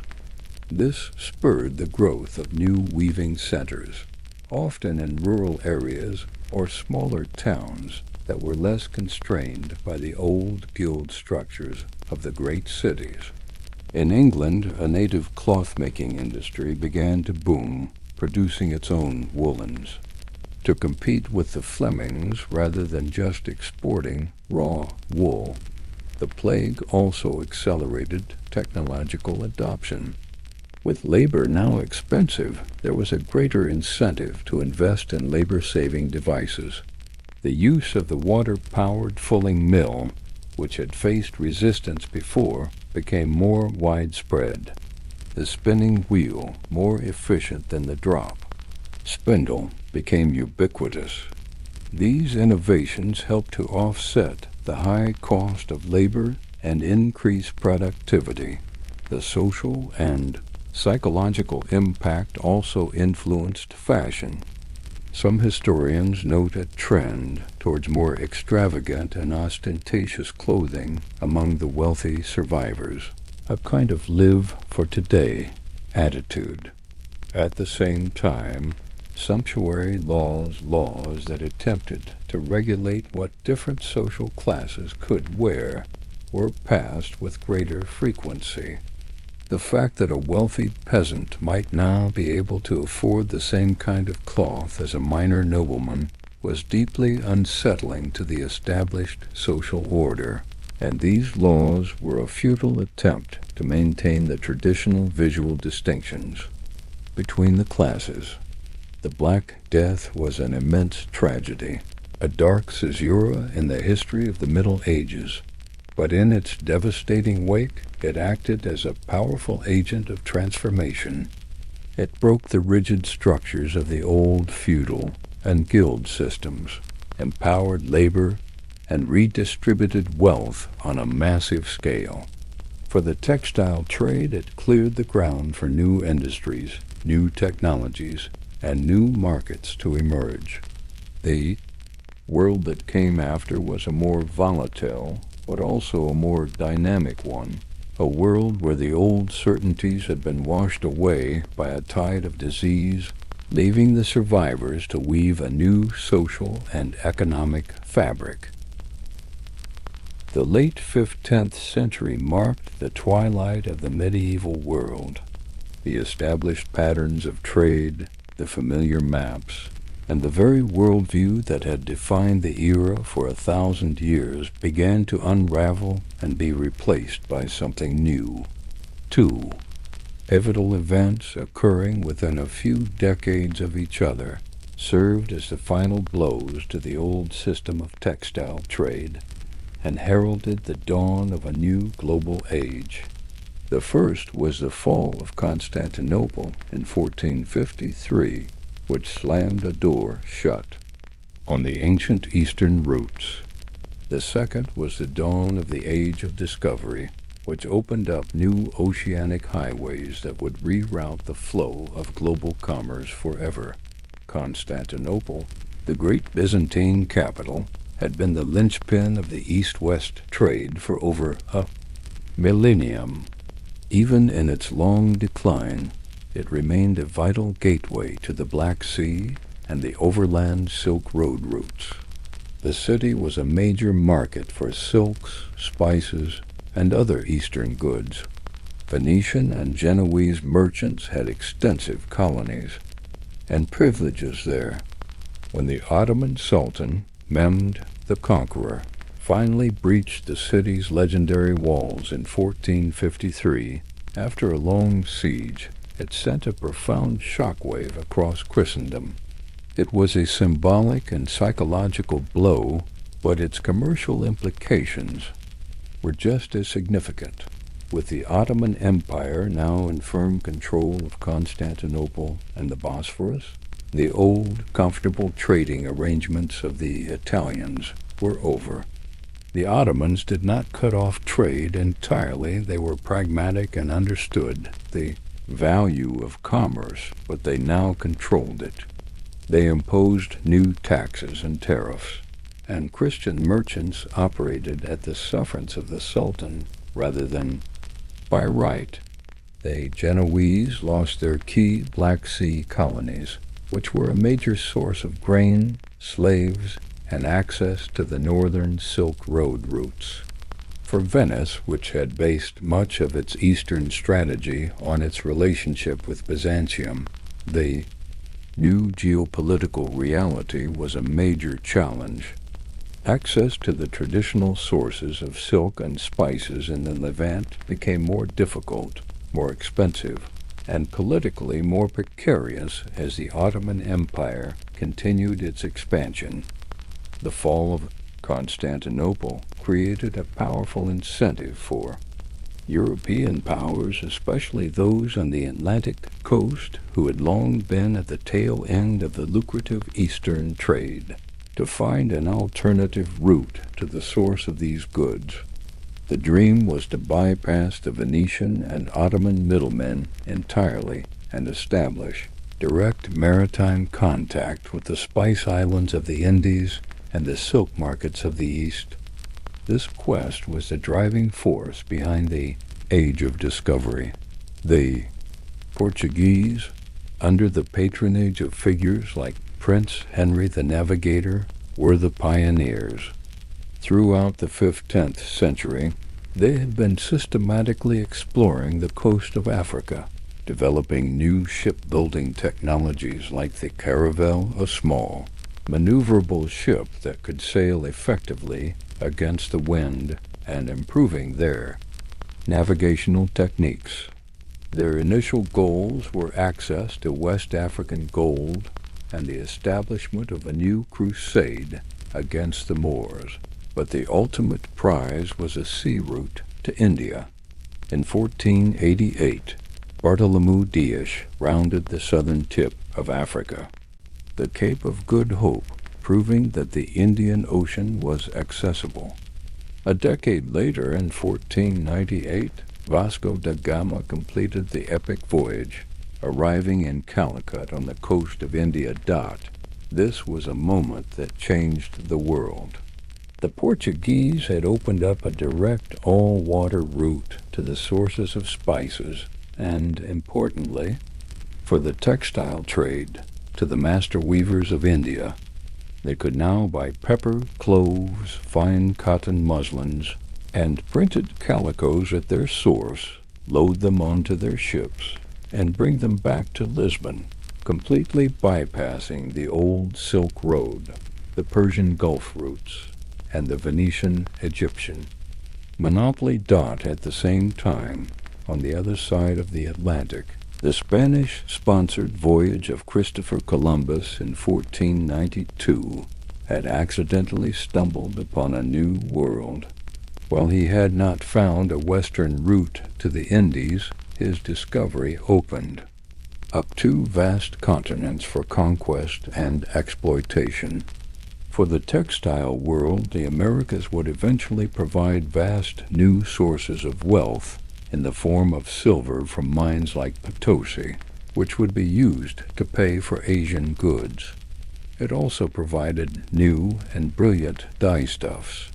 The cochineal insect, cultivated by the Aztecs, produced a crimson dye even more brilliant and potent than the old world's kermes. Logwood from Central America provided a versatile dye that could produce blacks, violets, and dark blues. These new oceanic routes fundamentally reoriented the map of European commerce. The economic center of gravity shifted decisively from the Mediterranean to the Atlantic seaboard. The Italian city-states of Venice and Genoa, once the masters of world trade, slowly found themselves in a commercial backwater. The new giants of commerce were Lisbon, Seville, Antwerp, and later Amsterdam and London. The overland routes through the Champagne fairs and across the Alps, already in decline, became increasingly irrelevant for international trade. The nature of the textile trade itself began to change. The influx of Indian cottons, calicos, chintzes, and muslins created a calico craze in Europe in the 17th and 18th centuries. These fabrics were lightweight, comfortable, and brightly printed with exotic patterns, offering a new aesthetic that competed directly with Europe's traditional wool, linen, and silk industries. This competition would eventually spur European manufacturers, particularly in Britain, to mechanize their own cotton production, leading directly to the Industrial Revolution. The end of the 15th century was therefore the end of an era. The medieval system, based on the Mediterranean as the central sea, on the Silk Road, and on the interlocking economies of English wool, Flemish weaving, and Italian finance, was becoming obsolete. The fall of Constantinople was the closing of a chapter, a final blow to the ancient land-based trade with the East. The voyages of da Gama and Columbus were the opening of a new one, a story to be written on the vast canvas of the world's oceans. The tightly woven, intricate, and continent-spanning tapestry of the medieval fabric trade had begun to unravel, its threads being respun into the new and truly global fabric of the modern world. While the white gold of England and the looms of Flanders dominated the textile narrative of Northern Europe, a different story was unfolding in the sun-drenched, rugged landscapes of the Iberian Peninsula. Here, a remarkable animal and a powerful organization would combine to create a new powerhouse in the world of wool, one that would eventually challenge and, in some respects, surpass the English dominance. This is the story of the Merino sheep and the mighty Spanish Sheep Herders Guild, the Mesta. The origins of the Merino sheep are a subject of historical debate, but it is clear that by the 13th and 14th centuries the flocks of Castile and Central Spain were producing a wool of extraordinary quality. Unlike the long, strong staple of English wool, ideal for worsteds, Merino wool was characterized by its exceptional fineness, its softness, its density, and a tight crimp in the fibers. These qualities made it uniquely suited for producing the finest, softest, and most luxurious woolen cloths, fabrics that could be felted and finished to have a surface as smooth as velvet. The rise of this precious resource was inextricably linked to the centuries-long history of the Reconquista, the gradual Christian reconquest of Spain from the Islamic Moorish kingdoms. As the frontier pushed southwards, it left in its wake vast, sparsely populated territories of high plains and plateaus known as the Meseta. These lands were often unsuitable for intensive farming, but were perfect for grazing. The Spanish crown, seeking to secure and populate these new territories, saw sheep ranching as the ideal solution. It required few people, was highly mobile, and, most importantly, generated immense wealth through the sale of its wool dot to manage this burgeoning industry. The Spanish monarchs, starting with Alfonso X of Castile in 1273, officially chartered and empowered the Honrado Consejo de la Mesta, or the Honorable Council of the Mesta. The Mesta was a hugely powerful association of sheep owners, a guild with royal authority that held a virtual monopoly over the production and trade of merino wool. It was an organization unlike any other in Europe, governing not a city workshop, but a vast, moving kingdom of sheep. The heart of the Mesta's power and the defining feature of the Spanish wool economy was the transhumance. This was the epic seasonal migration of millions of sheep over hundreds of miles. In the autumn, vast flocks would be driven from the high sun-baked plains of Old Castile and Leon, which would be covered in snow in winter, southwards to the warmer, gentler winter pastures of Extremadura and Andalusia. In the late spring, after the shearing, the immense river of animals would reverse its course, heading north again to the cooler summer pastures of the mountains. This journey was undertaken along a network of traditional sheep walks known as Canadas Reals. These were royally protected rights of way, some of them 75 meters wide, that crisscrossed the entire country. The Mesta had the legal right to drive its flocks along these paths and to graze them on common land along the way. This created immense and lasting conflict. The migrating sheep often trampled crops and competed for grazing with the livestock of local settled farmers. The Mesta, with its royal charter and immense wealth, almost always won these disputes. For centuries, the interests of the moving flocks were prioritized over the needs of sedentary agriculture, shaping the very landscape and economy of Spain.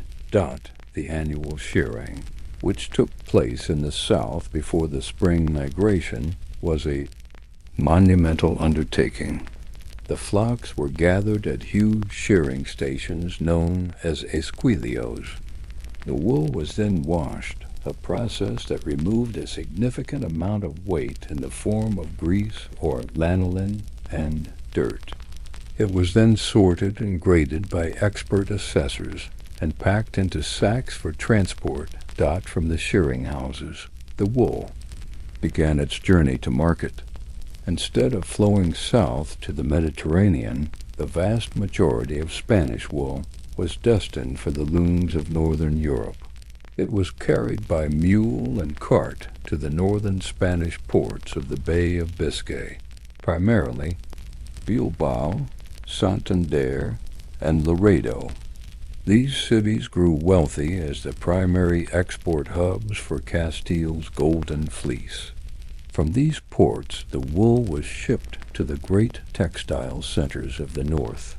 Initially, the primary market was Flanders, the same cities of Ghent, Bruges, and Ypres that were the biggest customers for English wool.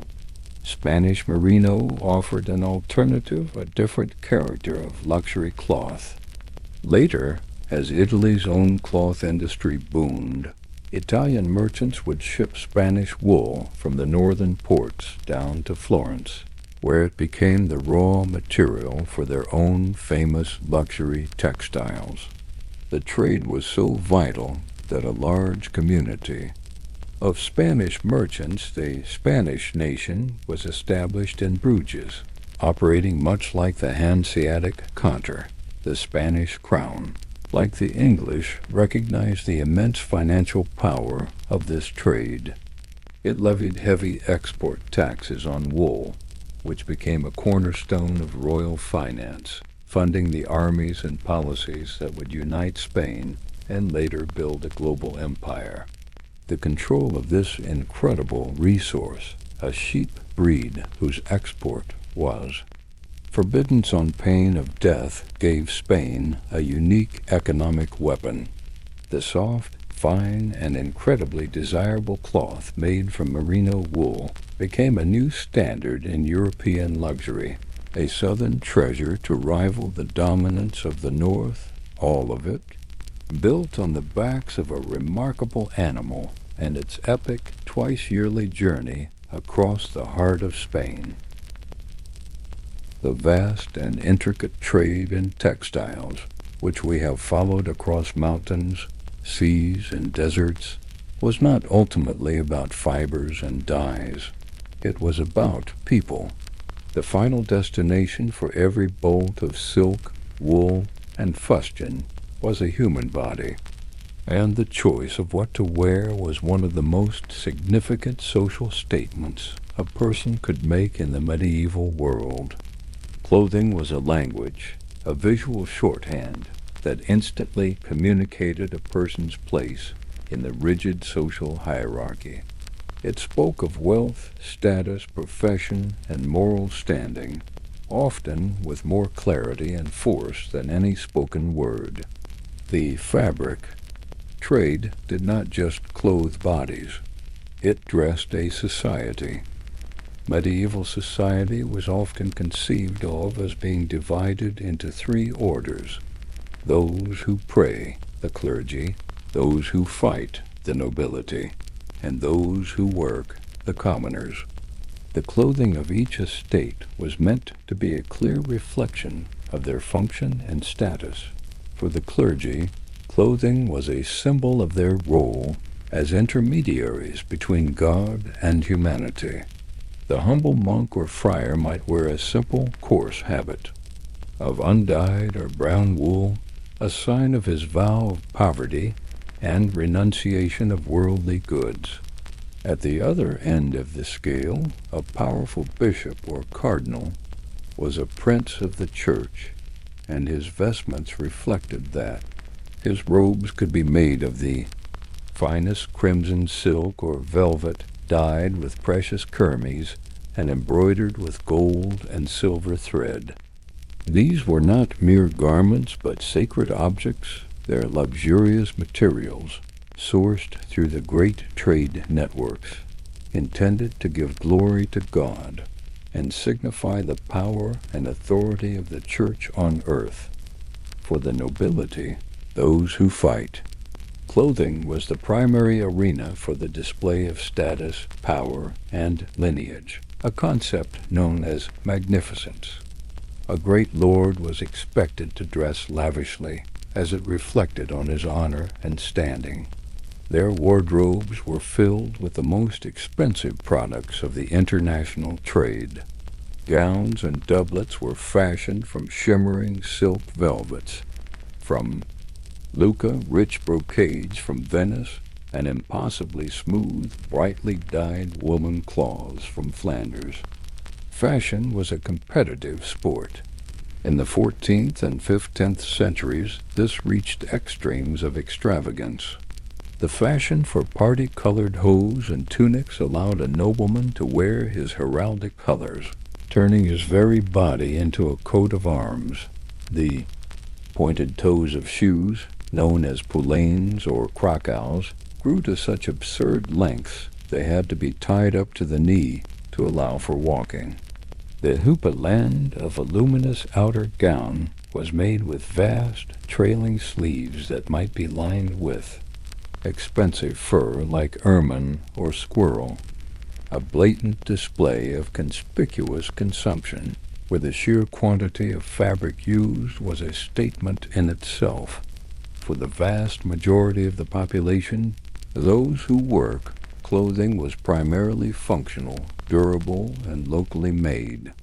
A peasant farmer would wear a simple tunic of russet, a coarse, homespun woolen cloth in its natural brown or gray color, and linen undergarments. Their clothes were meant to withstand the rigors of physical labor. However, it is a mistake to think their world was entirely without color or variety. They could use cheaper local dyes to brighten their garments, and holy days and festivals were occasions for wearing their best clothes. For the growing urban population of artisans and merchants, the picture was more complex. A successful master craftsman could afford good quality cloth, perhaps a sturdy fustian or a mid-range woolen from a commercial loom. As we saw, the rise in wages after the Black Death allowed many commoners to afford better clothing than ever before, blurring the traditional lines of status. This very blurring of the lines caused immense anxiety among the ruling elites. If a wealthy merchant could dress in the same silk and fur as a duke, how was one to tell them apart? How could the God-given social order be maintained? The response to this anxiety was the passing of sumptuary laws. These were laws designed to regulate consumption and to enforce the visual distinctions between the social classes. Sumptuary laws dictated in minute detail who could wear what. A law might specify that only those above the rank of knight could wear silk velvet. Another might limit the length of the points on a commoner's shoes, or forbid a merchant's wife from wearing ermine fur or pearls. These laws were passed all across Europe, from Italy to England. They were an attempt to legislate taste and to freeze the social hierarchy in place, to make clothing an unambiguous marker of rank. Yet, almost as soon as they were passed, they were broken. The enforcement of sumptuary laws was notoriously difficult, and the desire for social aspiration was powerful. People consistently dressed above their station, using the wealth gained from trade and commerce to purchase the fabrics and fashions of the elite. The repeated passing of ever more detailed sumptuary laws is the best evidence of their failure. They were a constant battle between the conservative desire to maintain a fixed social order and the dynamic, transformative power of the commercial. Wealth generated by the textile trade. Thus, the social fabric of the medieval world was literally woven from the threads of commerce. Every garment told a story not just of its wearer, but of the entire economic system. The fine red wool of a nobleman's gown spoke of English sheep, Flemish weavers, and Mediterranean kermes dye. The fustian doublet of a town clerk spoke of Italian ingenuity and Egyptian cotton. The very attempts to control this expressive power through law revealed how deeply the threads of fabric and identity were intertwined, creating a vibrant, complex, and colorful social tapestry. Our story has been one of merchants and markets, of guilds and financiers, but at the very heart of the fabric trade lies the physical act of creation. The transformation of raw fiber into finished cloth was a feat of technology, an arena of slow but profound innovation where new tools and machines revolutionized productivity and reshaped entire industries. The hum of the spinning wheel and the rhythmic clang of the water-powered mill were the true engine sounds of the medieval economy. To understand the world we have been exploring, we must look into the workshop and appreciate the ingenuity of the tools themselves. The journey from fiber to fabric begins with the creation of thread. For millennia, the primary tool for this task was the drop spindle. It was an object of elegant simplicity, a weighted disc or whirl made of stone, clay, or wood attached to the bottom of a wooden stick.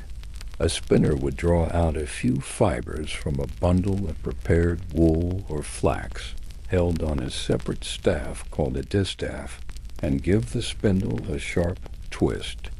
As it spun and dropped towards the ground, its rotation twisted the fibers into a continuous yarn.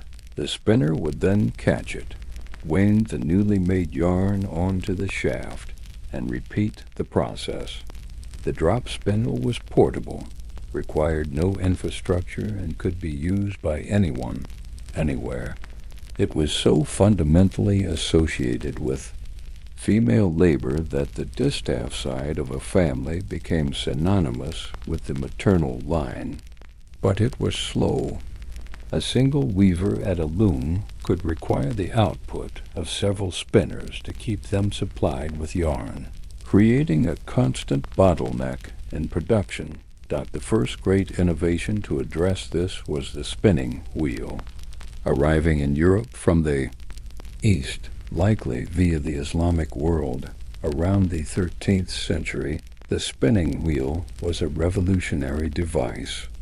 In its earliest European form, the great wheel, a large wheel was turned by hand, driving a belt that spun a spindle mounted horizontally. The spinner would turn the wheel with one hand and draw out the fibers with the other. It was still and done intermittent process, but it was dramatically faster than the drop spindle, capable of producing a more consistent yarn in a fraction of the time. This invention was a game changer. It massively increased the productivity of yarn production, helping to feed the hungry looms of the new urban textile centers. While some guilds initially resisted its introduction, fearing it would devalue the old skills, its efficiency was undeniable. The spinning wheel allowed for the production of yarn on a scale that the commercial textile industry desperately needed. Once the yarn was spun, it had to be woven. The loom of the early Middle Ages, and indeed of antiquity, was the warp-weighted loom. This was a large upright frame that leaned against a wall. The vertical warp threads were stretched taut by heavy weights of stone or fired clay. The weaver, usually standing, would have to manually pass the weft thread back and forth and beat it into place with a wooden sword. It was physically demanding work, and the width of the cloth was limited by how far the weaver could comfortably reach. The second great technological shift was the arrival of the horizontal treadle loom. This, too, was an innovation from Asia, likely China, and it transformed the act of weaving. On this loom, the warp threads were stretched horizontally between two beams. The weaver sat at the loom and used foot pedals, or treadles, to operate. The heddles, the harnesses that lifted and lowered different sets of warp threads to create a shed or opening. With their hands now free to simply throw the weft shuttle from side to side, and with a heavy swinging beater integrated into the loom's frame, the process became exponentially faster and more ergonomic. A single weaver could now produce cloth far more quickly, and crucially, could weave fabrics of a much greater width than was ever possible on a warp-weighted loom. This was the loom that filled the workshops of Flanders, Italy, and the other great weaving centers. It was a complex and expensive piece of machinery, a true capital investment for a master craftsman, and it was the essential tool for large-scale commercial cloth production. After the cloth was woven, it needed to be finished. One of the most laborious stages was fulling, the process of cleaning and thickening woolen cloth by pounding it in water with an abrasive and cleansing agent like fuller's earth. For centuries this was done by human power. with workers known as walkers treading on the cloth in large vats for hours on end. It was grueling, exhausting work. Here we see not just an improvement, but a true mechanization of industry. Sometime in the 11th or 12th century, the water-powered fulling mill was developed. By harnessing the power of a river, a water wheel turned a heavy axle fitted with cams protruding lobes. As the axle turned, the cams would lift and then drop large, heavy wooden hammers into a trough where the cloth was placed with water and fuller's earth. The rhythmic, relentless pounding of the mechanical hammers did the work of many men far more effectively and tirelessly. This was one of the very first industrial processes to be mechanized in European history. Its impact was enormous. It not only increased the output of fulled cloth, but also moved a key part of the industry, fulling. Mills required fast-flowing rivers, so they were built in the countryside, away from the urban guild centers.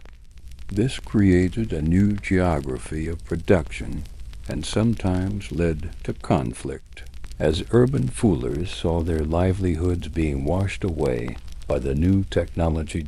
These innovations, the spinning wheel, the horizontal loom, and the fulling mill formed a technological chain reaction. The greater efficiency of the loom created a greater demand for yarn, which the spinning wheel helped to meet. The increased output of woven cloth could then be finished more efficiently by the fulling mill.